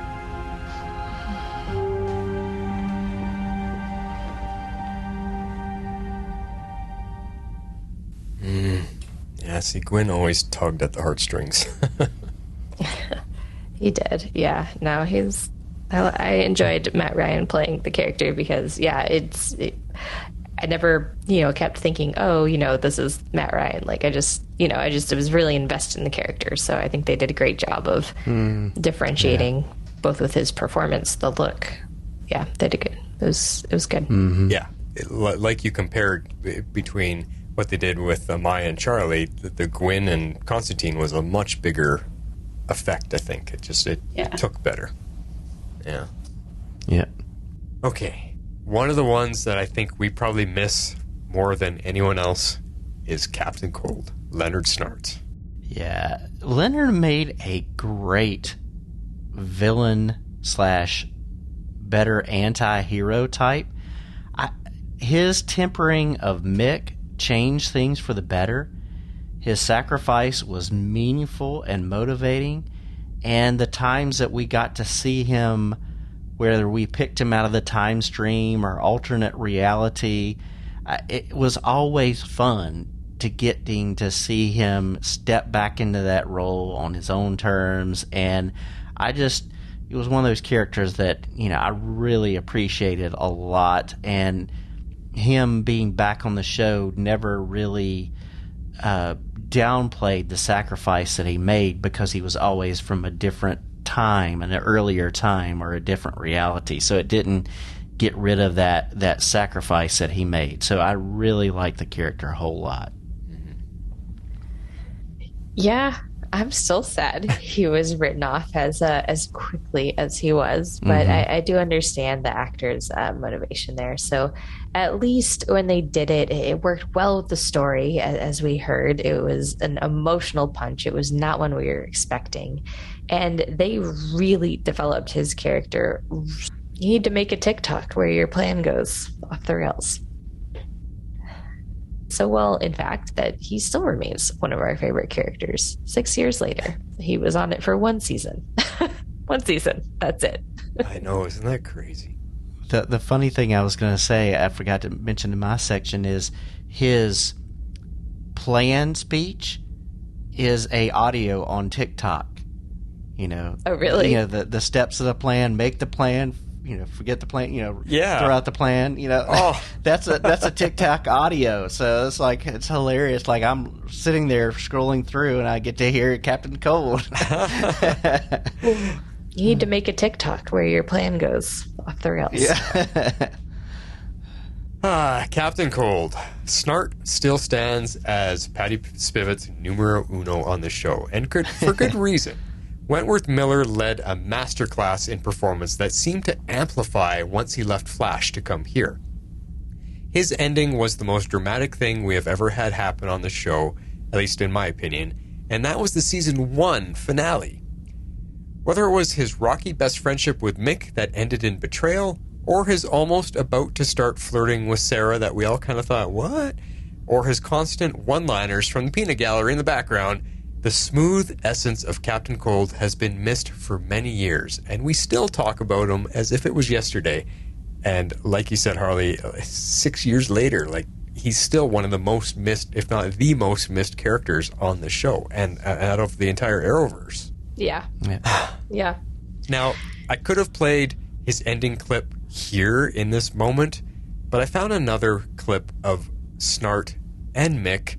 I think this was probably one of the most touching moments that surprised us coming from Mick, and yet it means so much. I'm going to play it, and then you guys tell me if you remember this. Why are you looking at me like that? Wasn't sure you'd make it. You left me a message, I came. What of it? I just wanted to talk. You and I, we've done a lot of thieving. A lot of cool stuff, a lot of fun.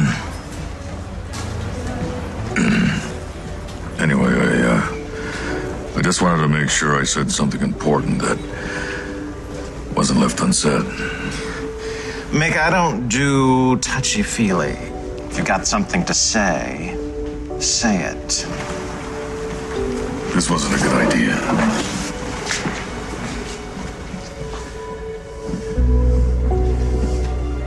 You're the best guy I ever knew.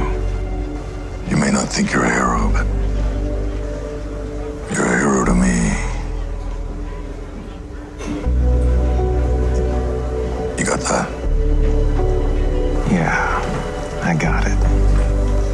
See you around.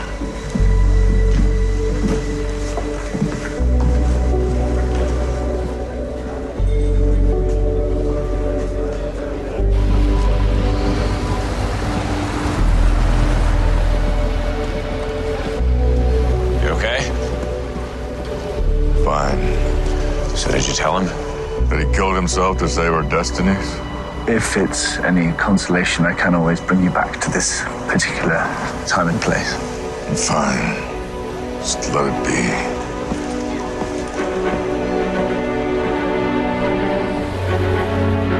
I'm fine. I'm not crying over here. Oh, man. That one, I think, really surprised us. That was when Mick started to soften up on the show a little bit. And yeah, it was definitely a turning point for him. yeah. Yep. Yeah. Oh, those two together, just amazing chemistry. They do have really good chemistry. Tough stuff. Tough Good stuff. scene. Wonder how many tears are rolling down cheeks right now, remembering all this stuff. Patty, are you okay?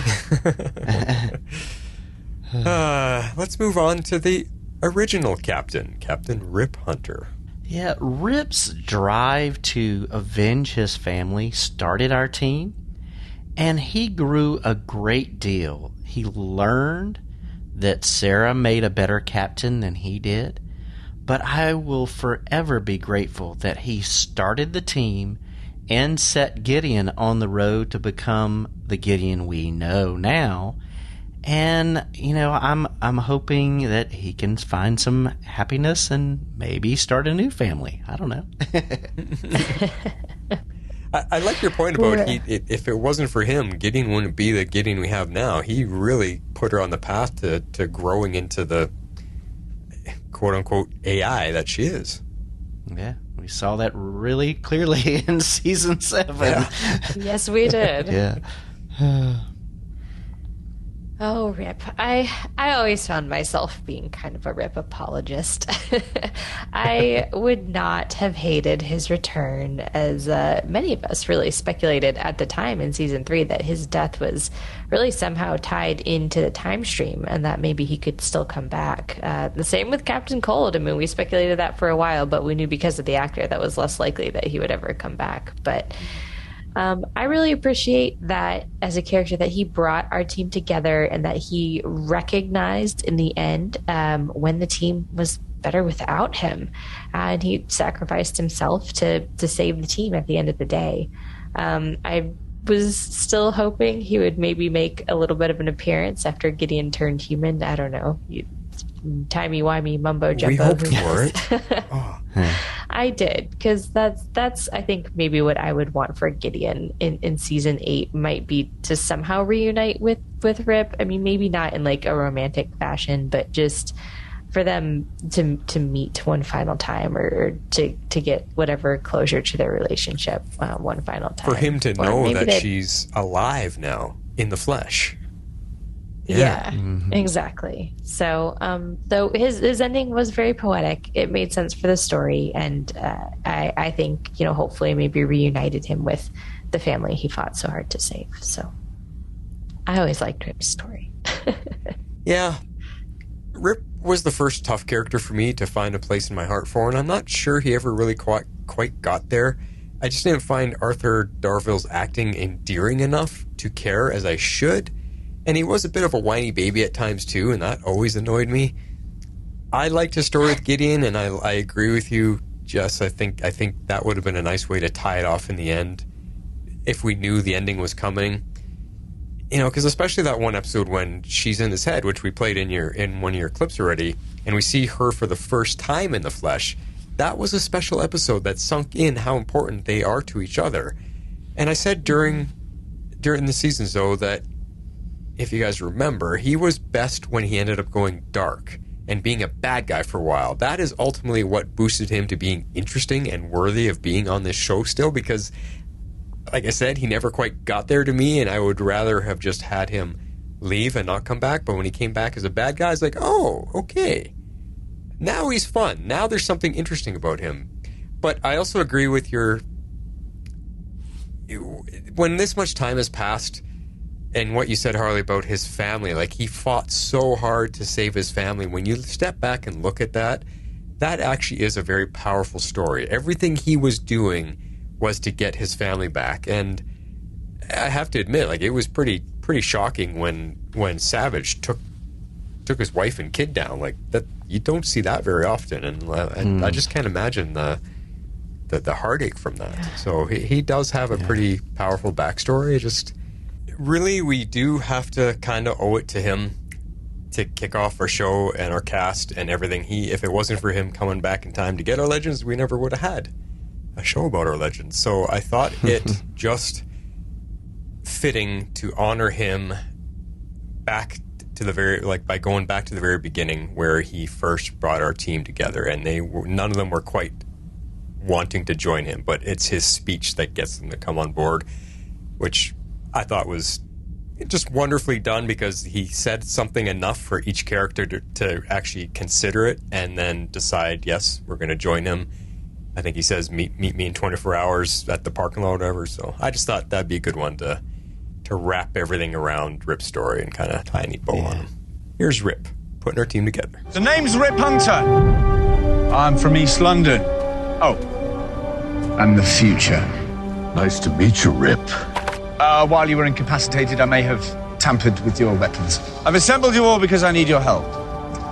The future of the world is in peril because of a man by the name of Vandal Savage. That can't be. We destroyed him. Yeah, the Green Arrow and Flash helped us do it. And therein lay the problem. Unless you or Mr. Hall deliver the death blow, Savage can be restored from but a single cell. The hell are you talking about? Vandal's immortal. Kendra and I reincarnate. Yeah, I've done that. And what the hell does this Randall guy got to do with us? Vandal. In the future, he will employ the evil he has perfected over his long life and the power he has amassed throughout history to finally conquer the world. I've been tasked with assembling an elite team to stop him. How? To travel through time, to capture Savage before he grows into the monster he becomes. You got the wrong guy. Hero ain't on my resume. Or mine. I know it's difficult for you to fathom, but when I'm from, the year 2166, you and everyone on this roof aren't just considered heroes. You're legends. Legends? I hate to nitpick, but doesn't a legend have to be dead? Yeah, see, that's a deal breaker for me, so I'm gonna pass. It's dangerous for any of you to know too much about your own futures, but I am here because each of you, as individuals, is destined for greatness. I could get behind that. And because if you don't follow me, this is what is in store for your world 150 years from now.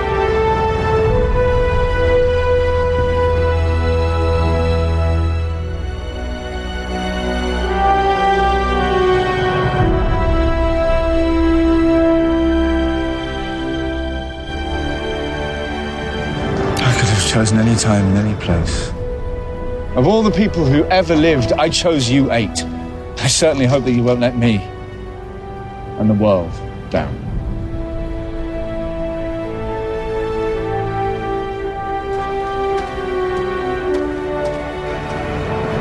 If your answer is yes, meet me at this address in 36 hours.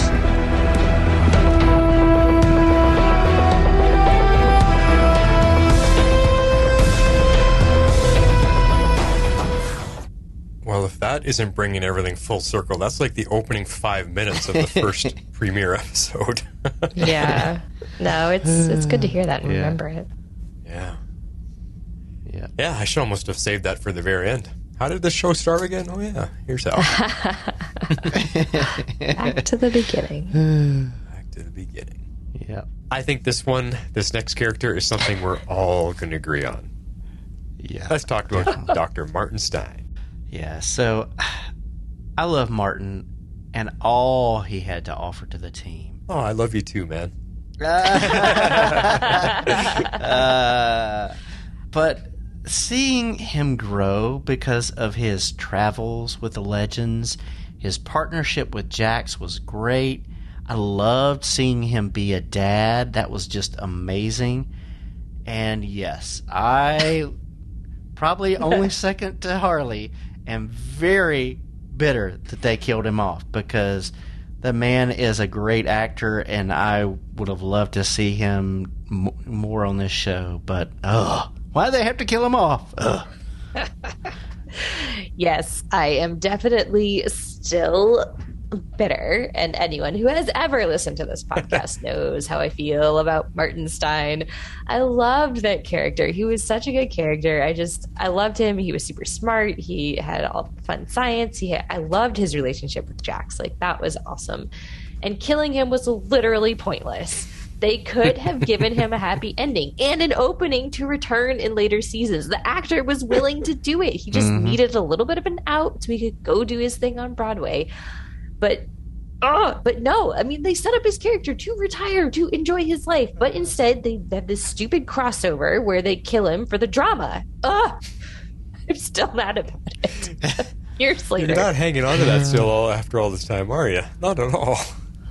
Oh, God, no. If you want to hear it, go listen to that crossover coverage if you've never heard me rant about Martin Stein's death. See, Harley's got this picture of him on the wall behind her, and what you guys don't see is all the holes in the drywall that's around it, because she's so mad.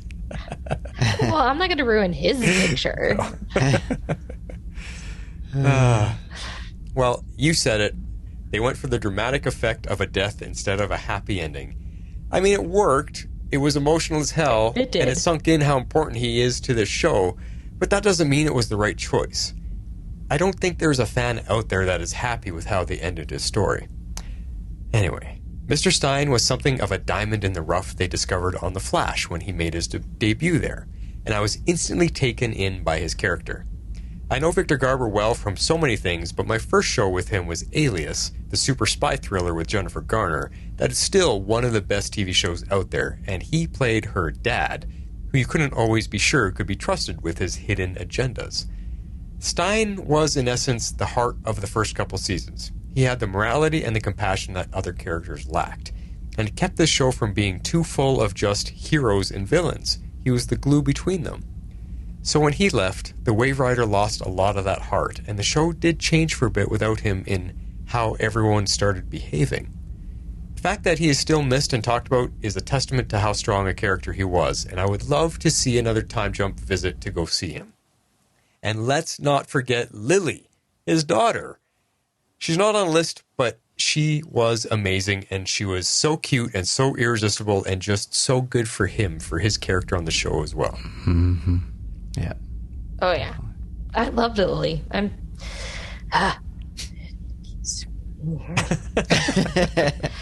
I just let him retire? I'm just saying, that was an option. Let him be great. That was an option that, admittedly, they were going for, and for whatever reason. Yeah. Yeah, and we never got enough time with Lily, too. Like, they showed us, they introduced her to us, and then we didn't see her for, like, weeks. And then she came back for 3 seconds, and then she was gone again. It's like, give us more Lily. Come on. Mm-hmm. Yeah, and there's no point to bring her back because they've killed off Stein, so it didn't make any sense for her to come back.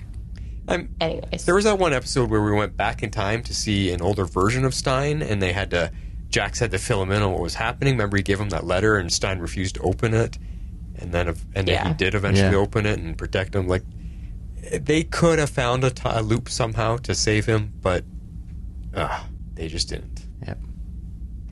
No, I know. Makes me sad. Still.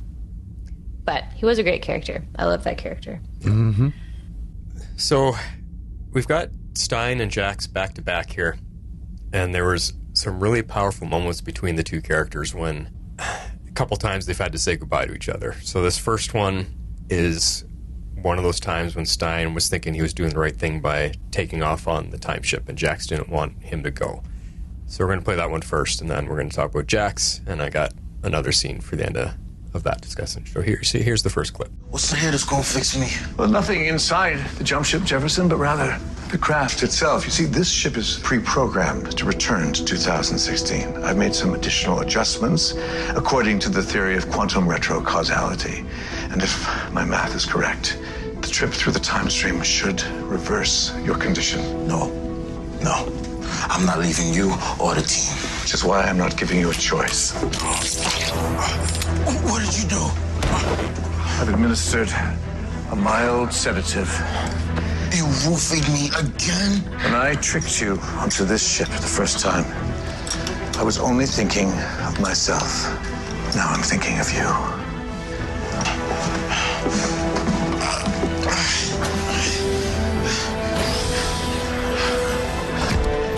You can't do this! If we're separated, you'll die.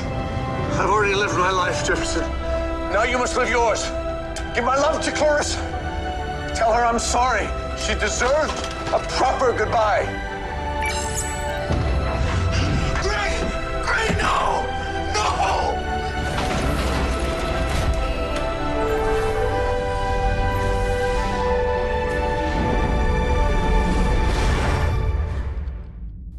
Whoa, that brings back some feelings. I thought that was a good one since we just talked about those two. Yeah. That was a good one. That was a good scene. I had forgotten about that one. Dramatic. I'm hanging on here. It makes me remember that those two had a pretty strong bond by the end of their run together. They did, yeah. Definitely. Their relationship was one of the better ones. Yeah, I think it grew on me stronger than I remember, and it's just hearing these scenes again. Well, let's move on to his counterpart, the other half of Firestorm, Jefferson Jackson. Jax, his character grew on me. He learned and grew, and his partnership with Stein was great. And, it's very interesting. According to the comics, he's got a family now, and I'm happy about that. And I'm glad to see the growth, that character growth that we got to see from him, and Martin. But I also love the role that he took on of caring for the ship and doing that kind of stuff. And so, now it's not kind of laid out directly in the comics, but I'd love to see him working for Star Labs or another tech company to grow those skills that he got by working on the Waverider, that we saw him kind of grow into that mechanic role. And so it was very cool. Yeah. Yeah. No, for sure. Jax was a good character, and I enjoyed having the actor on our show. It's a shame that he just really didn't have much to do after Stein was killed off, because he didn't have any superpowers, and it just was kind of clear they didn't have anywhere else they could really take the character. I mean, he didn't have superpowers. I mean, yes, he was the ship's mechanic, but you can't really write stories about a ship's mechanic unless there's something else that he can do. So, they kind of went. Killing Stein, also kind of killed off his character in a way, but at least he made it through to the finale, and he got to have a good send off, and they didn't just also kill him off, because I feel like that would have been a shame. But also, as I kind of look back on it, I also feel like he got one of the better send-offs on the show. It was shorter, but they kind of were able to build up why he was leaving. And then he does have that meaningful moment with Captain Sarah as he walks off into the sunset. And so I liked how they kind of treated his ending moments as well. I thought they were done pretty well. Yeah, I agree with you. I think with his exit, he got one of the better ones, but for me, if you guys remember, I was always a bit hard on Jax. I found him the weaker character and the weaker actor on the show, and was always struggling to keep up to everybody else. And it might have to be because I still have an attachment to Robbie Amell as Ronnie Raymond's Firestorm, so I was never that accepting of bringing Jax in. I always thought it would have been better to have Ronnie and Stein on our show instead.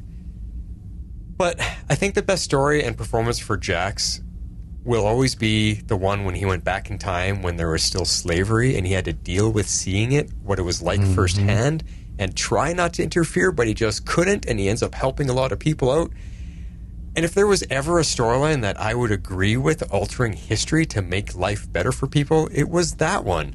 As letting Jax affect history with better thinking and treatment of people would not have been a mistake or something that would ruin the future. I think it would have been better for the future, and could have been a cool story to explore a little bit, maybe. If they changed something with slavery back then, what would the future be like now? And kind of have almost like a Star Trek type of feeling, like look in the future, everything's great, we all get along, yada yada yada. I think that could have been fun for him. Yeah. Yeah, no, that would be interesting. Well, as if that first clip we played after Stein wasn't emotional enough, be prepared for this one. Harley, I know you may not like this one, but it's also the most powerful one, and this is when we actually say goodbye to Professor Stein.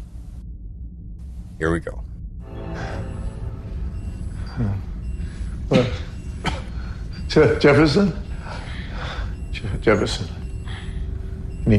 I need to tell you something.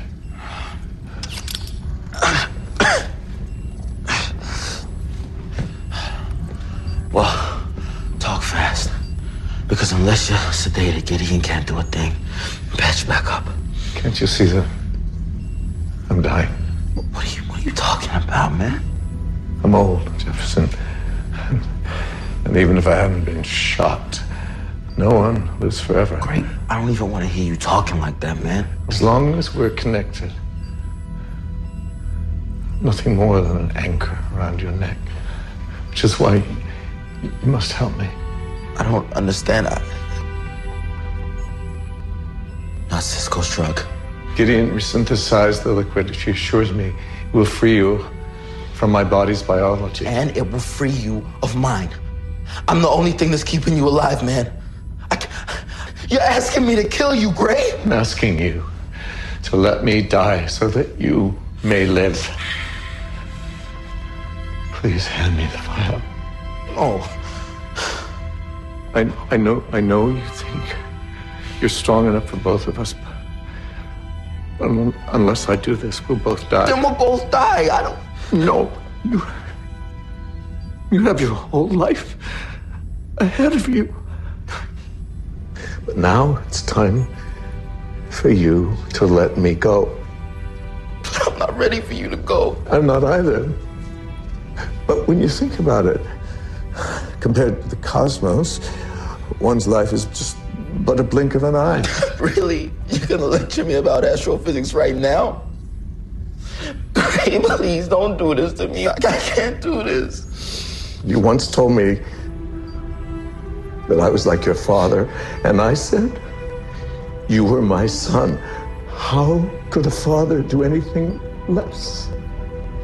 Oh, great.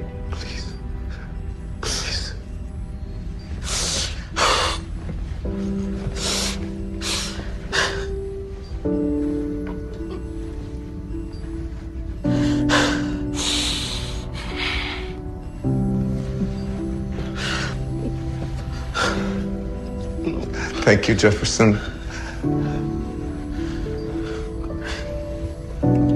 Great.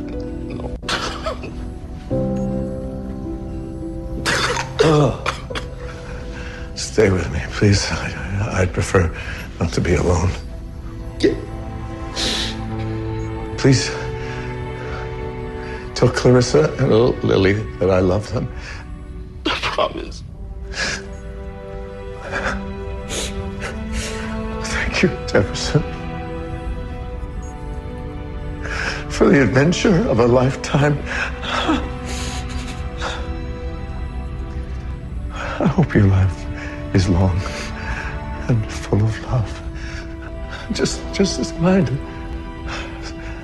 And great.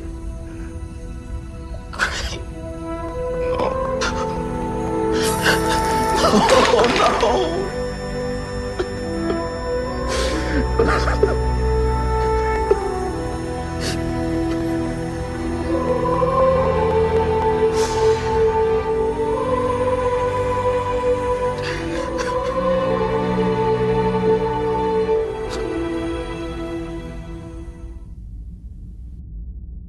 Oh boy.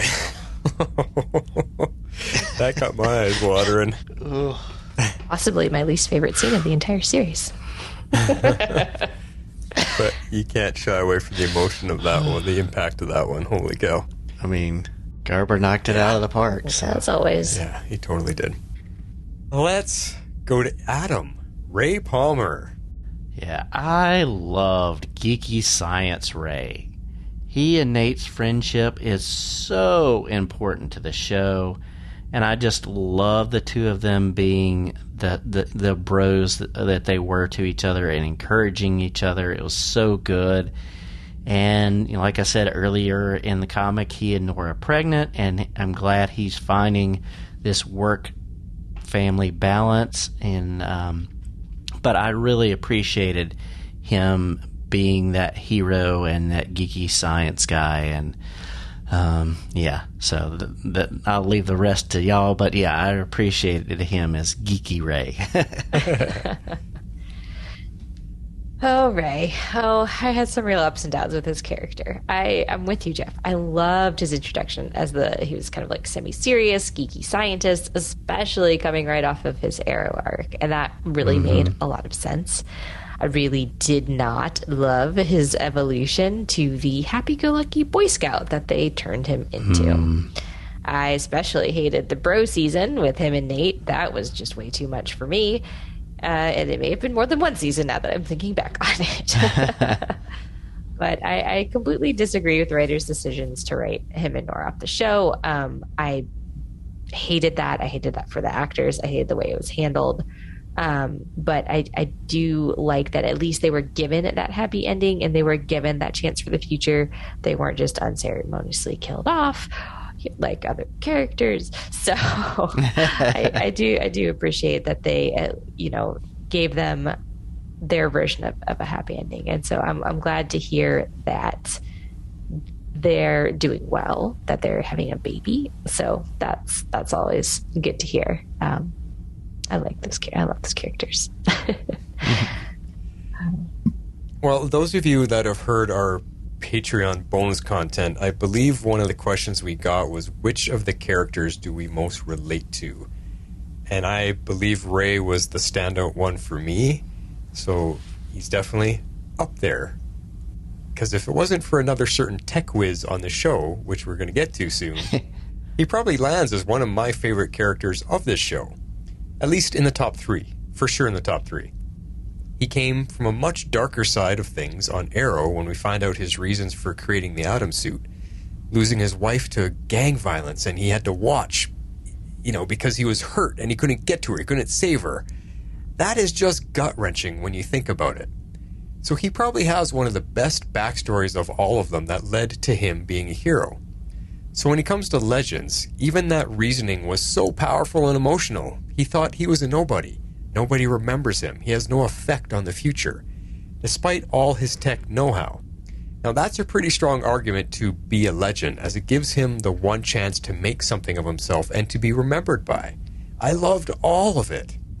And you could see the changes in him as he started to open up, get comfortable, and be the happy fun guy that does no wrong. Boy Scout, sure, and we all complain about it from time to time. But to me it was admirable, and nobody could hate him for it. Yes, the bro stuff went a bit too far sometimes, but watching him and Nate bro out was also just fun. I mean, remember when he presented Nate with his steel suit for the first time? I mean, I love that moment. They're just buddies. We all should have a buddy like that. I think him and Nora just worked. I mean, it should, right? They could always have... Here's my idea. They could always have made them enemies, and that would have been fun to watch the real-life couple play that out as well. But the romance was just too cute and too irresistible, and I was just extremely upset with how they got taken off the show, like I already talked about in our Nora section. Very little respect and love for their time on the show. They deserved so much better, both the actors and the characters. For some reason, I'm not remembering the wedding and all the happy stuff, Harley. I'm just remembering I was upset with how they handled it, so... But in honor of Ray, since we all love him so much, I was going to save this for one of the favorite clip sections, but I'm going to throw it in right now. It is my absolute favorite clip of Ray. This is when they go back in time to like King Arthur times, and Ray gets knighted, and he has his sword, and there's something very special that he does to the sword, and I know you guys will appreciate this because of what it is. So here's that clip. I couldn't resist. It's like a saber made of light. Yeah. Just don't call it a lightsaber. Major trademark issues, right? Yeah.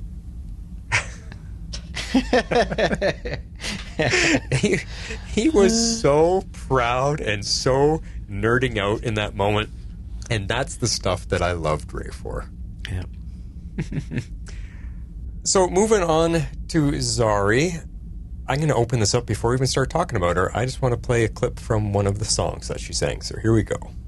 Perhaps you should sing. I don't sing. Every day I find a way to shove my past and anger down. Go on, my love. That was beautiful.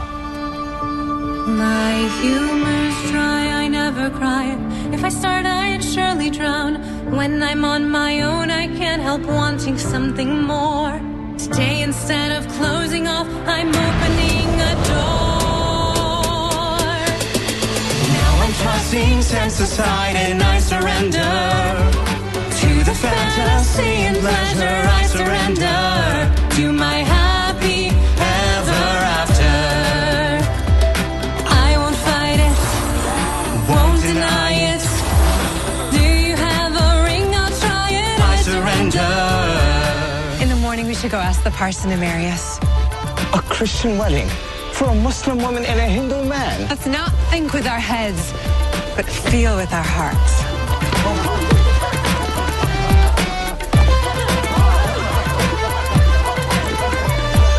Fix the timeline as a cat.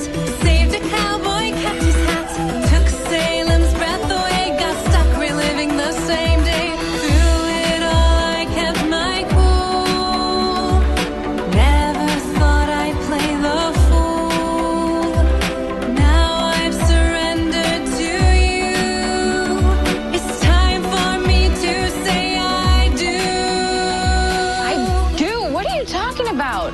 We need to find Mona. Wait a sec. Is this a Bollywood musical number? You bet your ass it is. Which I think a lot of people forgot she was originally introduced as Isis, but we all know her as Zari Tomaz or Tarazzi. Two different last names. Yeah, they kind of downplayed her comic name, obviously, because of, ties to the Middle East and things like that. But 1.0 has always been a favorite of mine. I dig her snark and her hacker skills. And, I'm glad in terms of the show, she's getting to know her ancestors and spending time with Nate and, can do some adventures together, hopefully. And 2.0 grew on me, and she grew as a character, and that's why I think she grew on me. I want to see 2.0 become a hero in the future, as well as an influencer, that she can do both. So, I was one of those things like, why are you doing this? But yeah, she definitely grew as a character. So I liked both, but 1.0 definitely better than 2. Yeah, 1.0 was definitely my favorite Zari. I agree with you. I mean, I loved everything about her. Her snark, her hacker skills, her choice of music. She was definitely one of my favorite characters for sure. And what they ended up doing with her was definitely a really odd decision by the writers. But I mean, honestly, they were really left with no choice. It was either write off the character, which I do feel like would have been a worse choice.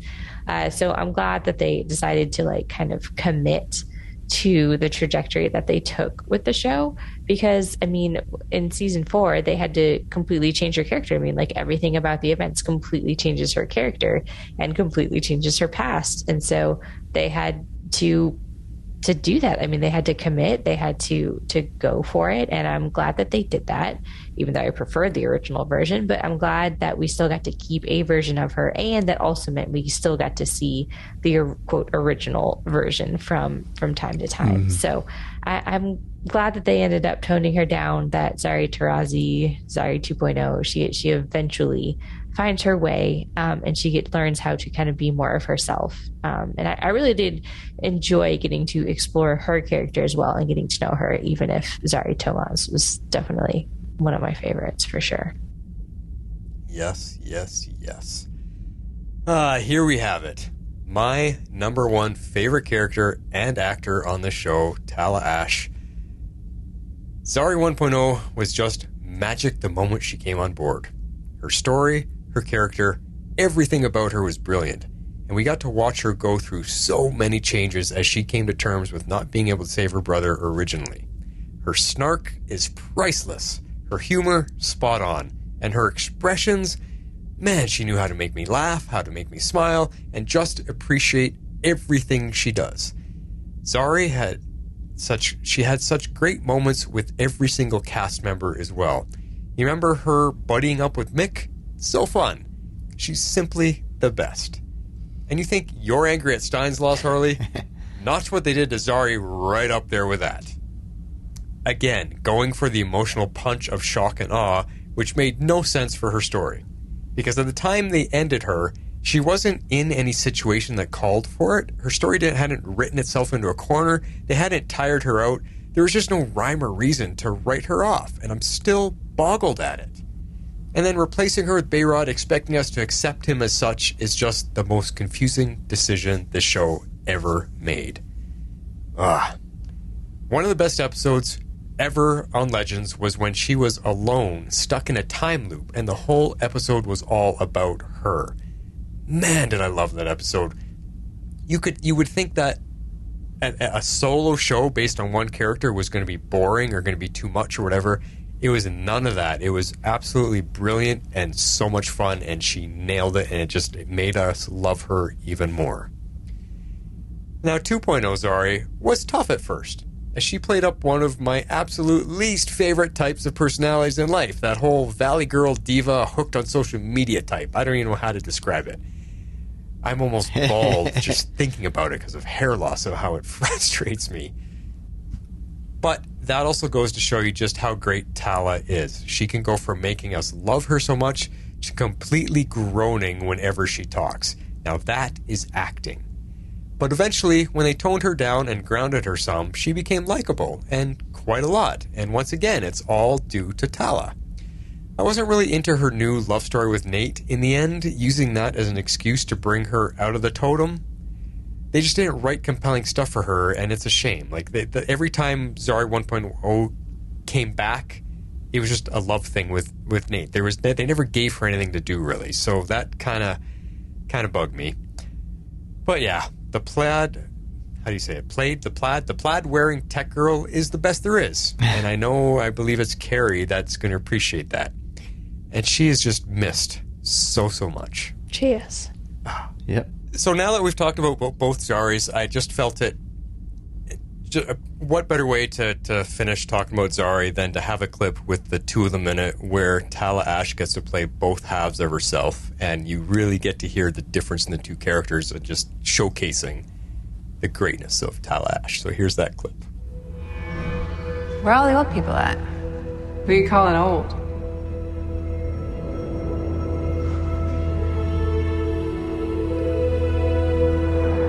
So if you're here, does that mean Mama and Baba Behrad? Oh, Bea's back on the Waverider. Who do you think gave me the drugs? He's alive. Yeah, of course. Mama and Baba, too. Are you okay? Yeah. So why are you even asking me about Behrad? I thought this was about me and the strange visions I've been having. Wow. New me came out shockingly self-absorbed. Who are you calling the new you? Who even are you? Well, you. If the legends hadn't saved the world and you grew up in dystopian Seattle. Once the timeline crystallized, you were out in the real world and I was thrown in here with the rest of the totem bearers. Wait, does that mean Nate was right? Are you the cooler me? Ugh. We have a lot to talk about.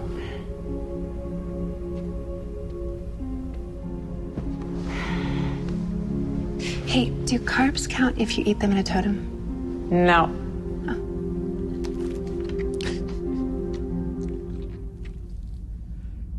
And then that's when she has these two gigantic donuts on a tray that she gives to her. Yeah, so fun. Definitely my favorite. I just find her hard to beat. But Yeah, no, I loved Zari. I mean, I loved the original Zari, but yeah, it was good. The song reminded me of of why I love that character so much as well. So all the things that she says, she kind of recaps her character. So that was fun. Yeah, very true. Yep. Well, let's move on to Miss Ava Sharp, because she joined us, what was it, in the end of season 2, or when did that whole Time Bureau story begin?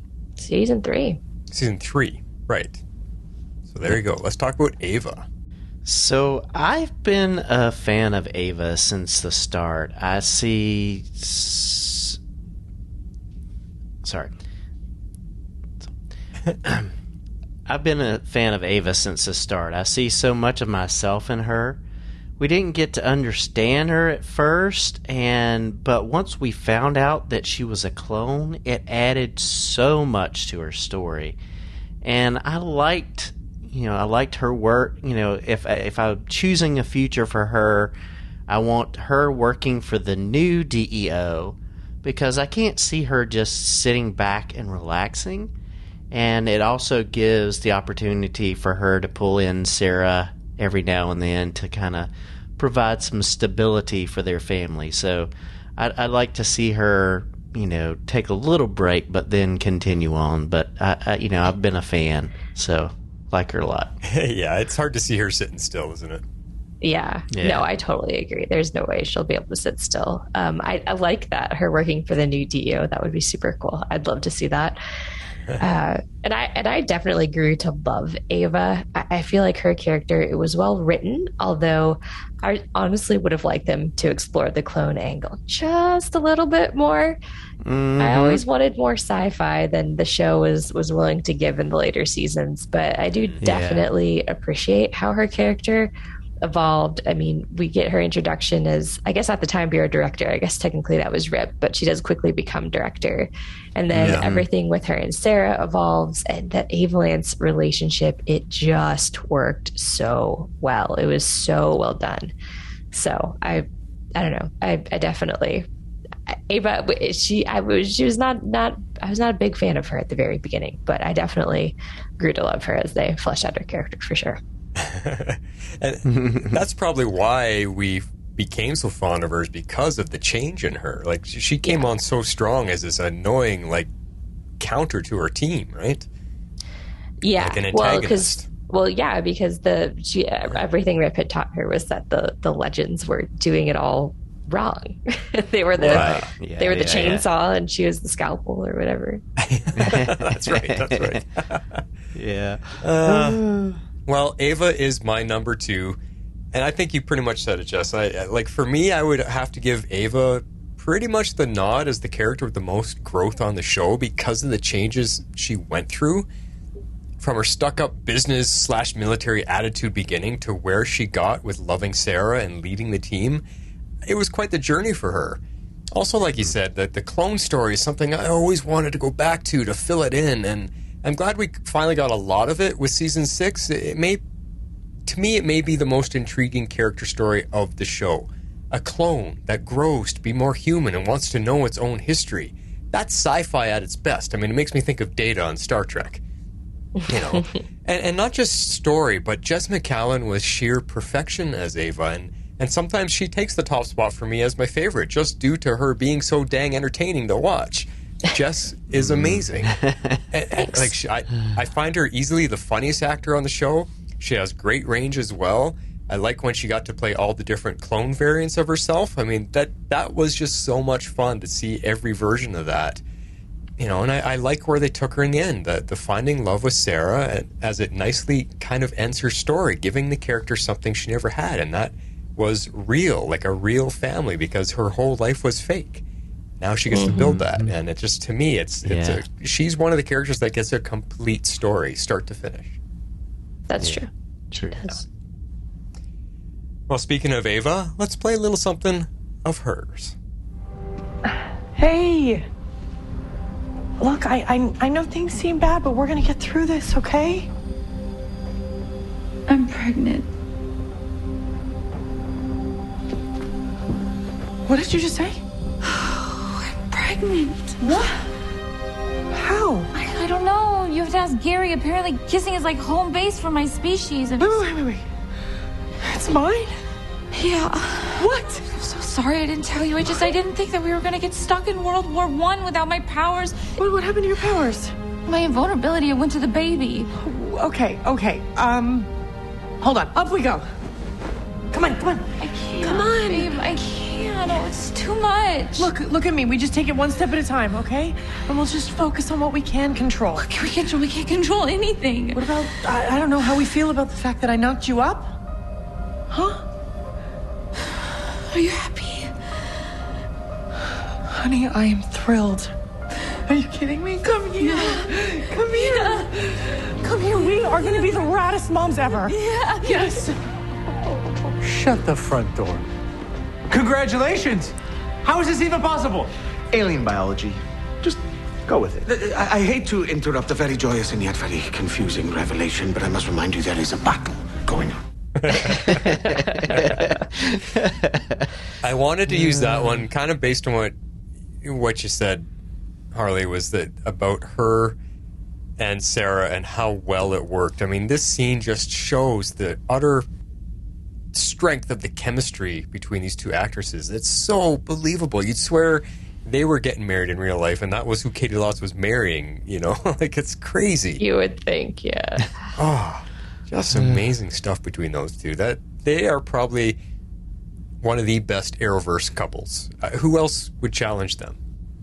Felicity, but I would put Ava Lance first, I think. I would. As much as I love Arrow and, you know, Oliver and Felicity, that there was some moments where it was a little bit, like, a little too much.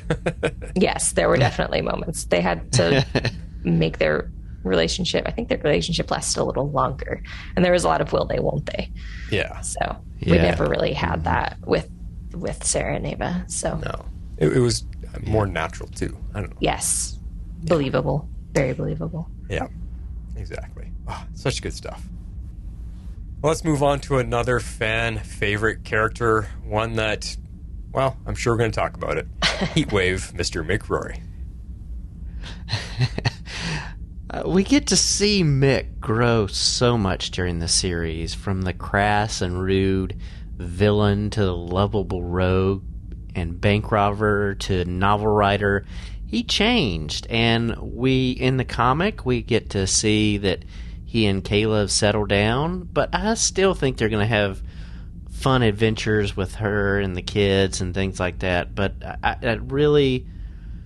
appreciated the growth that we got to see out of Mick, and I'm sure we're going to bring it up, but like, it was not the best write out for him, and he was underutilized, and so, but I think we just got to see so much growth of him through the season that made us really care for him. So I just really appreciate, how far he came. Yeah. No, I actually think Mick probably changed the most over the course of the series.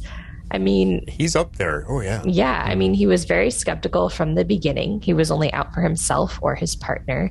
And he was generally distrustful of the team that he suddenly found himself to be a part of. But we definitely all kind of came to love his humor, his general gruff manner, although I still hate that he was pushed to the background so often. Yes. Especially throughout the later seasons. I mean, it was nice to have him come forward a little bit more in the Alien season, but I still wanted more with him and his human daughter. I mean, they totally left that hanging. We had that semi-ominous, I never see you after 2023. And then all of a sudden, he's off with Kayla. Like, I assume that's why she never sees him after 2023. Like, he's off with Kayla doing things and like being a dad. And like, I appreciate that. I'm glad that he found love with Kayla. But I didn't love the pregnancy and alien baby decision. I thought it was an odd plot point, and I think it would have been more meaningful to focus on his human daughter and the relationship with her mother, because they had set up some seeds for that, and then it just sort of fell off. So, yeah, and we never really knew why. If it was the actress playing his daughter was no longer available, like we have no idea what happened, or the writers just had a brain fart and realized, no, let's go with alien babies. That's better than a human baby. Yeah, I don't know. All I have to say is, who writes this crap anyway? The single best line in Legends history. Mick was a fan fave and a fave of ours right from the get-go. Could we trust the villain turned anti-hero? Of course not, and we loved it. His whole story for most of the show's run was pretty amazing. From his villainous roots on The Flash, to his best friendship and brother with Snart and their dramatic history together, to him being the bad guy Kronos chasing our team, to him finding new friends on the ship like Ray, or Zari, or Sarah, and lightening up a bit to show some emotion and a softer side we never expected. Mick was awesome. And don't forget, some of the funniest moments we ever got was seeing him look so out of place when in disguise throughout history. Oh, yeah. I laughed so much every time he's in some ridiculous outfit. I laughed harder at those moments than any other on this show. And also don't forget that Mick always surprised us with his wise words of wisdom to everybody. He was always way smarter than everyone gave him credit for. And before I continue on, I got a clip right there about that, and this is one of his advice scenes, and I believe it's him to Stein. I just wanted to play that. Perhaps you've chosen the wrong analogy. Your partner is dead. Well, I'm still on the ship. Your point?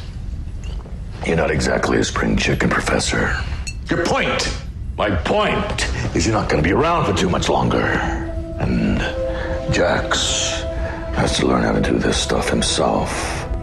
Stop treating him like a kid and more like a partner. Partner.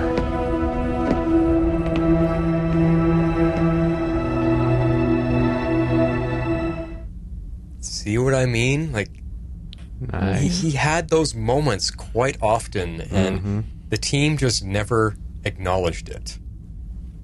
It took them a while, but they finally did start acknowledging it. But you guys are right. I mean, what they ended up doing with him is blasphemy, pretty much. I mean, they completely disrespected the character and the actor by putting him through that pregnancy story and by also backseating him for so much of the last couple seasons. I don't blame him for leaving the show. I always wonder if that was a personal choice. Like, I don't like where my character's going, and I'm not getting any writing. I have 2 lines an episode. What's the point of me being there? The show did him a real disservice with his goodbye episode, and I thought that sucked. Yes, we get a little moment with him and Sarah, but I remember us discussing that Mick isn't a big, flashy, showboaty guy anyway. He'd rather just sneak out the back door because of who he is. So it's okay, but I still think we should have got a better send-off to one of the original characters. Yeah. I agree. I love Mick, and he's constantly jostling for me with Ray for that number 3 spot as top 3rd favorite character. I love Mick so much. Maybe he's number 3. I don't know. But shall we move on to Gideon? Gideon. She grew so much over 7 seasons, and we grew to love her from just her voice and her personality, and I loved her in human form even better. And the last season really highlighted what the Legends did in her life.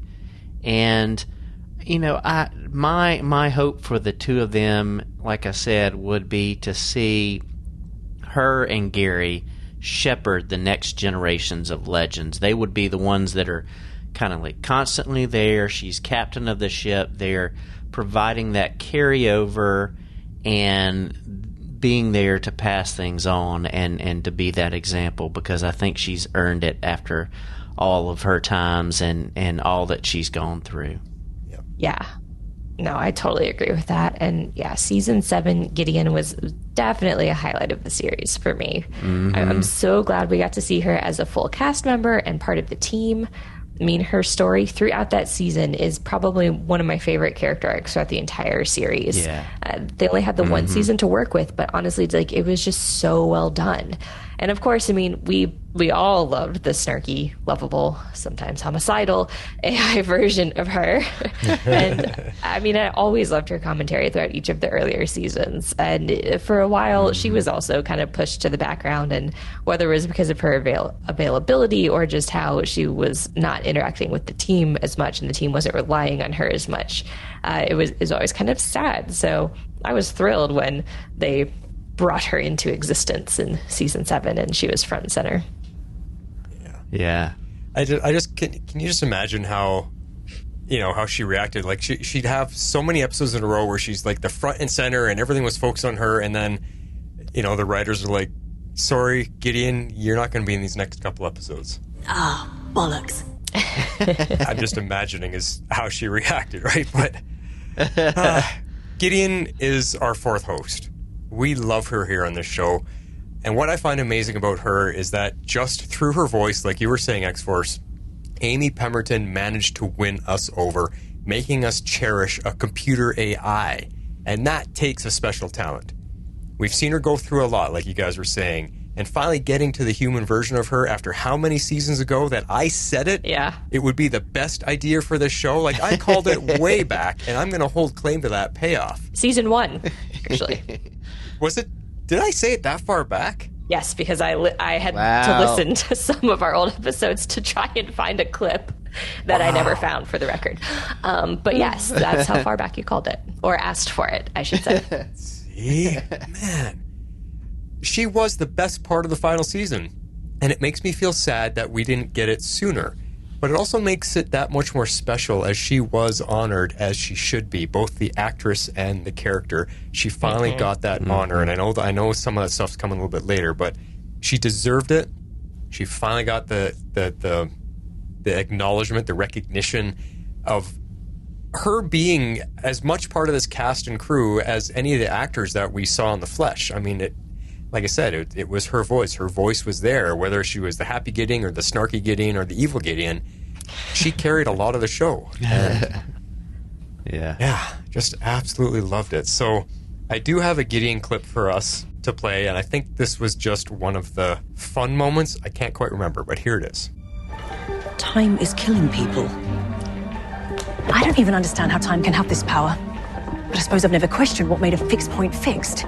Who knew time travel could be this complicated? Don't know how you've wrapped your human brains around it all these years. Wait. Yes, I do. I need a drink. I think that's one of my favorite Gideon scenes. It's just so fun. She is so much fun. And man, great singing voice too. Yes, I actually got one of those clips ready, but I chose to go with the funny one. Yeah, that one's a good one. She does sing it beautiful, because there's that one whole episode where she's up on stage acting the part, and she sings a beautiful slow song, and then she gets into a very upbeat kind of pumping song as all the action starts taking place. It's just, it's definitely a lot of fun.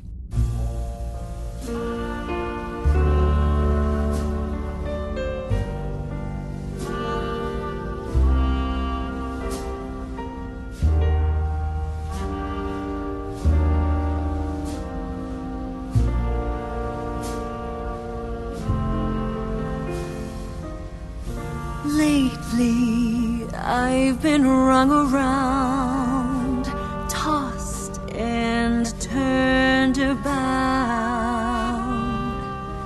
Could this be the end?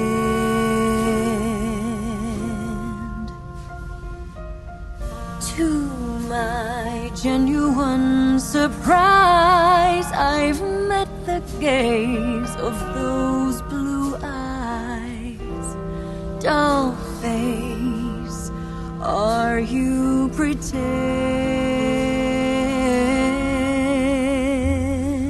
She's my future favorite, my love, no denying it. So very dizzy for this day.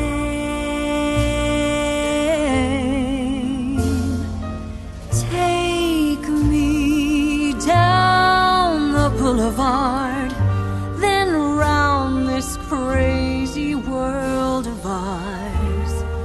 Please don't say it's all again.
to hide away our hearts until a better day.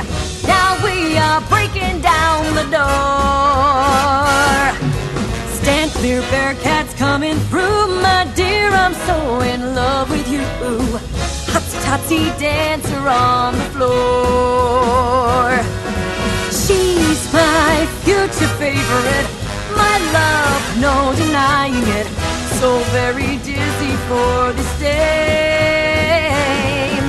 Take me down the boulevard and around this crazy world of ours.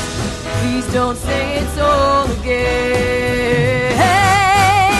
She's my future favorite. Time flies, so savor it. Let's toast and raise ourselves a glass. Cheers to all the memories, facing danger, solving mysteries in the present, future, and the past. Sweetheart, our love is made to. Sweetheart, our love is made to. Sweetheart, our love is made to last.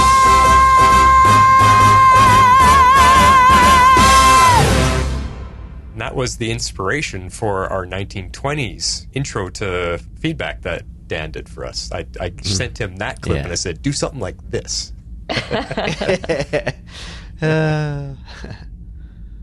Well, let's talk about Citizen Steel, Mr. Nate Haywood, one of the OGs from beginning of season 2, I guess. Yeah, Historian Nate is a favorite. I mean, too much of the season he was written to be goofy, and it was only towards the end where he got to up his game and use some of his leadership skills, and they were played up. And I miss that because he was brought on by Arrow to help find the legends, and I really enjoyed that part of his character. So if I'm picking a future with him, yeah, I want him with Zari 1.0, but I still see him kind of being like a Indiana Jones type professor, where he'll go out on the adventures, but then he'll come back and do that kind of stuff. So that's kind of my hope for him in the future. I really like that I totally forgot that it was Oliver that brought him onto the show and introduced him. I think alone gave him so much value early on. Yeah. Well, yeah, I mean, they had the whole introduction because our show was still so new, and that was back when they were actually attempting to do crossovers. So yeah, that was fun. But honestly, I have the same issues with Nate that I had with Ray. I loved his more serious historian. I hated his campy bro evolution. They had some better moments with him in season 6 and 7 when they kind of leaned into the leadership thing and they really established the friendship with him and Sarah. I think those were much stronger moments and stronger storylines, both for the actor and for the character. Yeah. But I didn't love that bromance with Behrad either. They tried to force that in, and I didn't like that at all.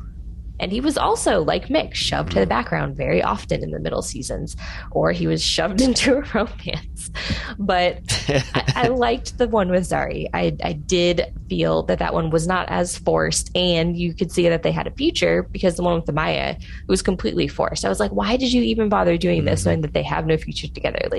We didn't have to have this as a romance. It would have been better for both of the characters to not have it that way. But anyway.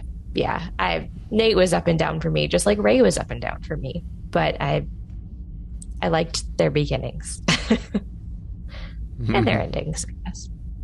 I'll agree with you. His relationship with Zari was the only one that was truly believable on the show. With how many they tried to put him in, that was the only one that actually kind of worked. And it's unfortunate because by the time they got to it, we were so sick of his romance stories that it took us a while to really latch on to it and be okay with it.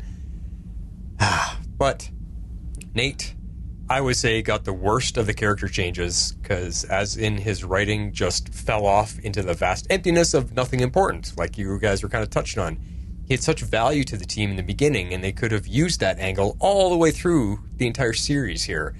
But they went the romance route every single season, and all he became was a lost puppy looking for a leg to hump. And it just... it just bothered me. Like, it makes me sad. And you could see it in Nick Zano's performance as well. He was contracted to finish, but there just wasn't the gusto or the desire to keep putting in an effort to play his character out well. You could just see it. He was tired. He was bored. He was like, this stuff again. You could just read it on his face. And like you said, it wasn't until the stuff with the leadership stuff came through, you could start to see a spark in him again. But again, a little bit too late. So, but let's go back to the good times, because still one of my absolute all-time favorite moments of Legends is when he stopped the train when he first got his steel powers. I love that so much. I got this. I got this. I got this. I got this. I got this. I got this. I got this.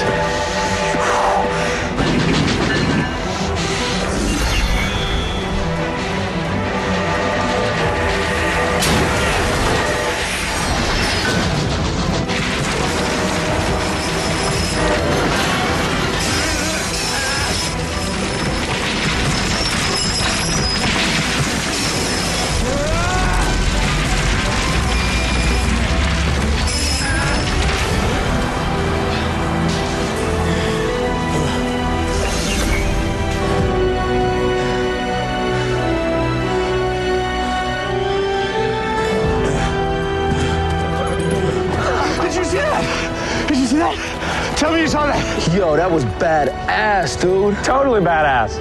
You all right? No. But I stopped the train. I think he's good. Woo! I stopped the train.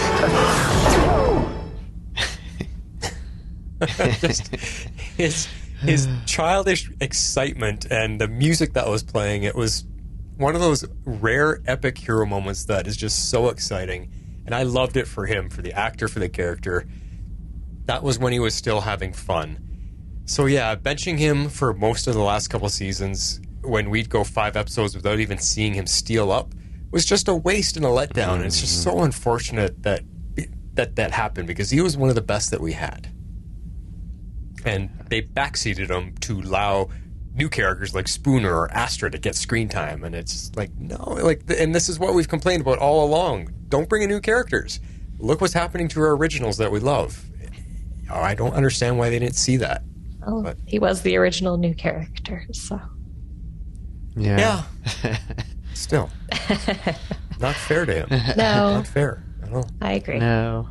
Well, like I said in the very beginning of our character discussion, we were kind of ordering these in order of relevance to the show, to the team, to the writing, everything that happened on here. And how could it not end with our captain, not just of the Waverider and of Legends, but I would say the captain of the Arrowverse, the White Canary, Miss Sarah Lance. Let's wrap it up with her. Yeah, Sarah started off, she was distant and hard when she started because of, her life and what she had been through.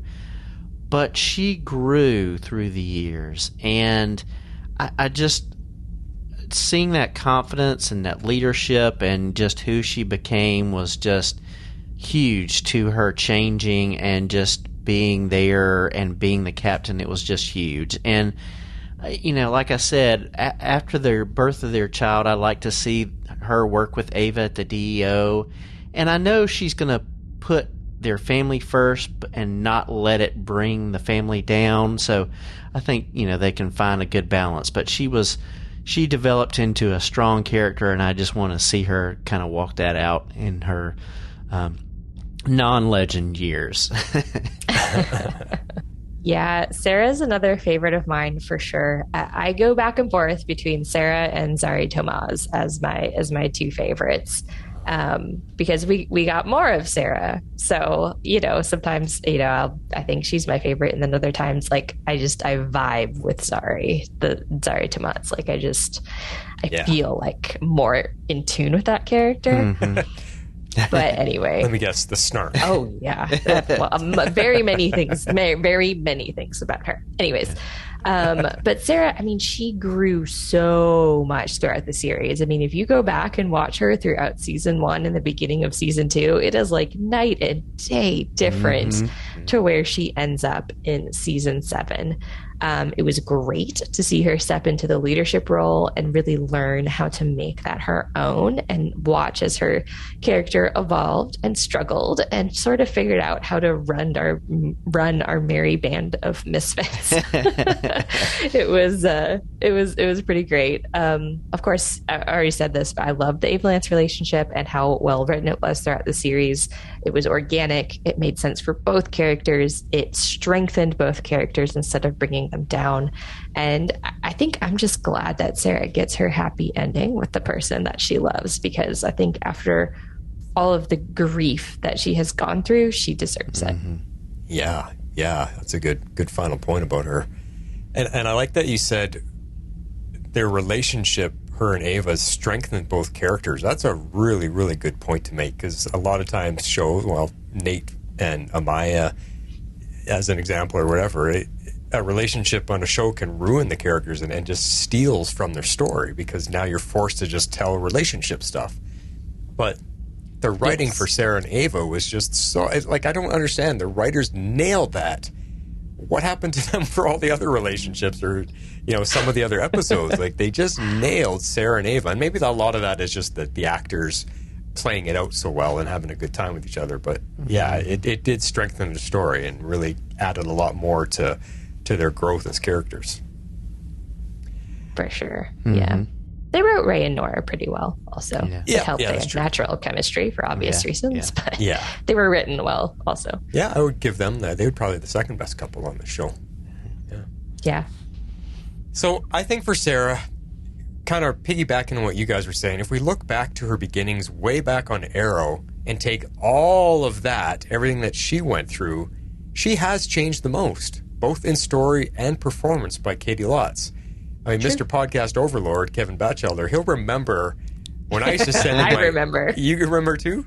Oh, yeah. When I used to send in Arrow feedback, I used to get on her case big time because she was introduced later in the show, and to me was way behind the other actors in skill and in her comfort with the role of Sarah Lance. I just thought she was awful back then. She was stiff, she was rigid, and everyone was acting the pants off of her.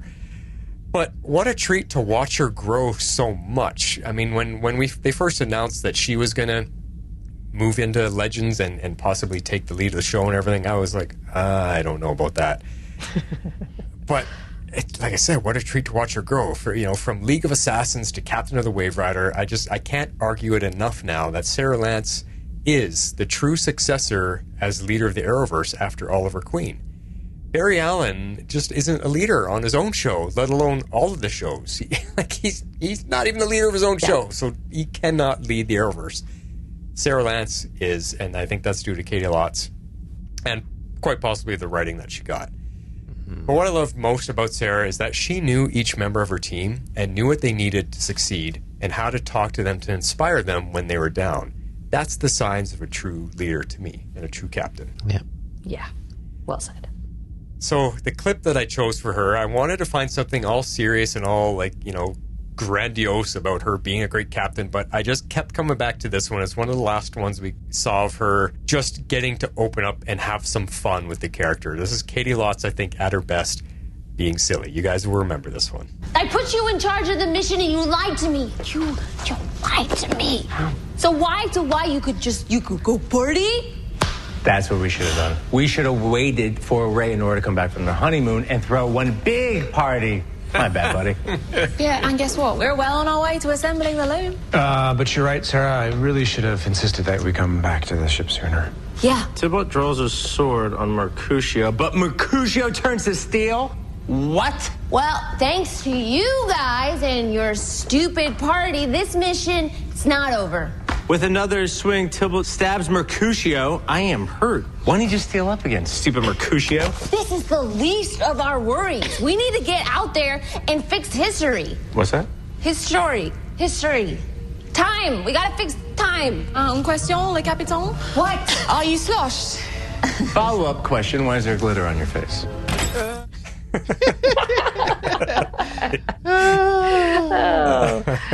Quite possibly one of the best things. Follow-up question.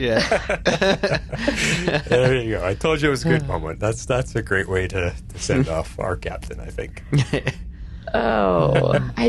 Side note, I did always love Nick when he was able to get a one-liner in. He always delivered those well. Yeah, that's true.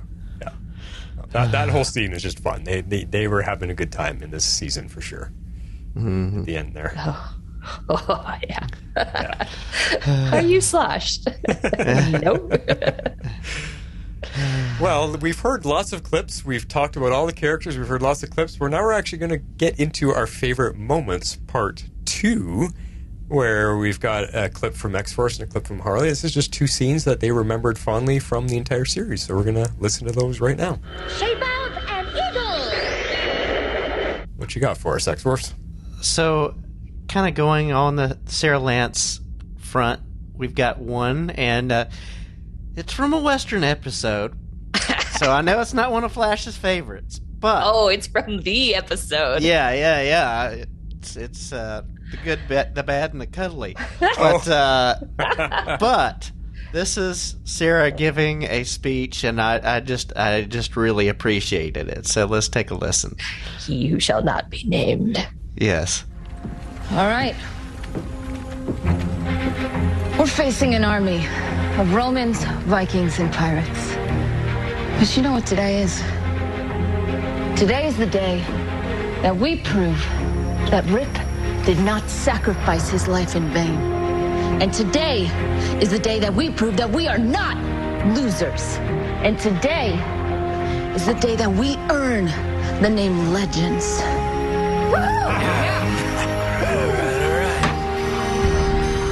Now, how do we sneak out the back? I remember that one. That's priceless. It was one of her better speeches, I must say. Even though it turned out to be the finale that shall be forever forgotten and not named, but it was really good. The high point of that episode. Yeah. Yes, because it all goes downhill from there. Yeah. But that's good, because I was just talking about how she was always a good, strong leader, and that there you pulled out one of the speeches, so it's good. I didn't have to go looking for it. Yeah. Nice.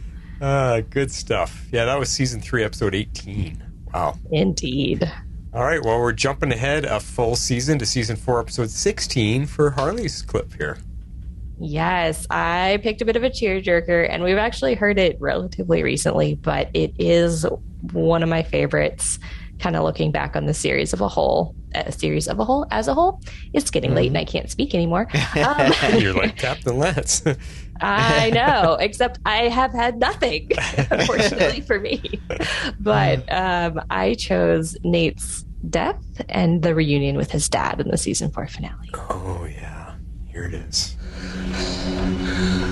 Come on, Ray. Raymond Palmer, I return your soul to your body. What's happening? Where am I? I'm in Hayworld? Everybody's here. No, Nate. No. No. Ray. No. Ray, I'm so sorry. You can't be here. Come on. Nate, you can't be down. Come on. Hey, come on. Come on, you can't be down. Bring him back to life, Weasel. So I wish I could, Rory. But that requires magic beyond my means, mate.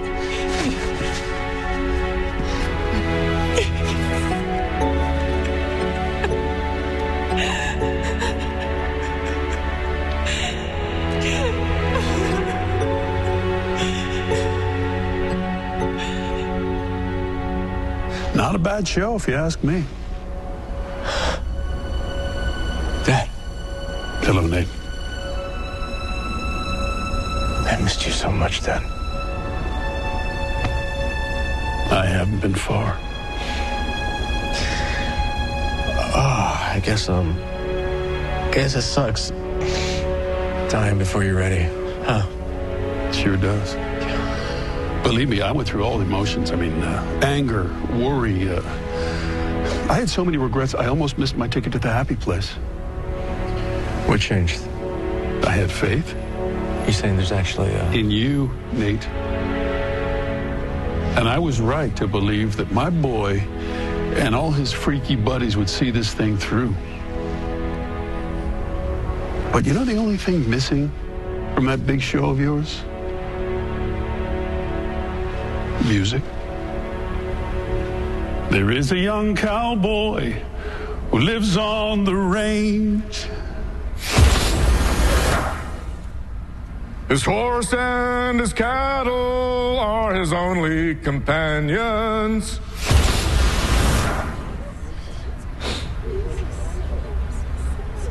Do I have something on my face? Did you just sing? James Taylor? I don't sing. I think someone from beyond is trying to help us out. You gotta be kidding me. He works in the saddle and sleeps in the canyons. Waiting for summer, his pastures to change. And as the moon rises, he sits by his fire, thinking of the women and houses, closing his eyes as the doggies retire. He sings out his soul. Of course. If fear can be energy, it only stands to reason that love can be energy too. Everyone, if you want to see Nate up and kicking, he needs to hear your voices right now. We need everyone to hold hands. And we mean everyone. Are we really doing this? Good night. Didn't they do this last year? We're part of the circle this time. Dad, do you hear that? It's for you, son.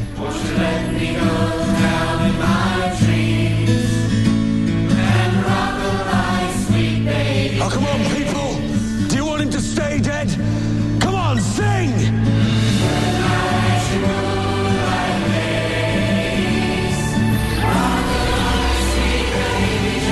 It's working.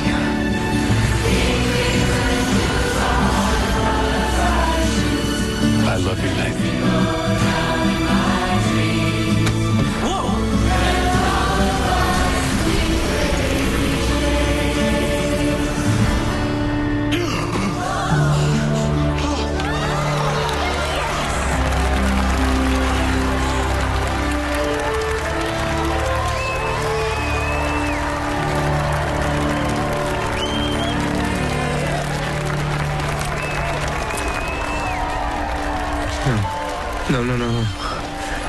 You're not in the temporal zone.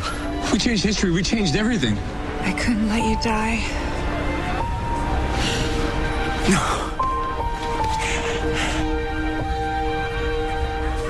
Dude, you just came back to life. Something's wrong. There's more pelvis in that hug than usual. It's all good, Nate, dog. Love you too, bro. Yeah, my bad. We're right. It feels like something's missing. Ray. Oh, buddy. I can't believe you went all the way to hell to stop Neron from killing me. You would have done the same thing. I kind of just did. Yeah, you did. All right, time bros. And time ladies. And time monsters. And Gary, as I was saying, legends, our work here is done. Gideon, fire up the ship. It's time to hit it. Yeah. I'm surprised you left that last bit. That was the original clip. I just didn't have time to edit it out. But I mean, it was the whole moment because I remember us talking about that. You know, like that's there. We'll talk about the seasons coming up, but I mean that had such a great ending. Like that whole spectacle was just amazing, and that the moment with him and his dad and sitting up there on the rafters in the circus tent there. I just love the end of it when he's like, "I love you so much, Nate." Whacks him on the back, and Nate, whoa! He just said, I laughed so hard because he just kicks him right off, and that's when he comes back to life, and everything changes, and yeah, it's a little cheesy, but it was it was a great moment. I love the moment. I love the song. The whole idea is super cheesy, but it actually worked. So. It worked really well. Wasn't there an episode earlier in that season when his dad was singing? Wasn't there a guitar solo song? There is. Yeah. There is. There is. Oh, I need to find that one because that would have been a great one to play too. Just remember. I think you have it somewhere. Yeah. Because I know we've played it before. Yeah, definitely. Well, that is it for our character discussion, and we got a couple more favorite clips in there. We are moving on to talk about the villains. We're going to go through the seasons from season 1 to season 7. We're going to discuss the villains and whether they were good or not, whether they worked or not, and what we liked and didn't like. We have another disturbance in the timeline, Captain. And that brings us to the end of part 1 of the Legends finale. Please continue by starting part 2, which picks up right where we left off.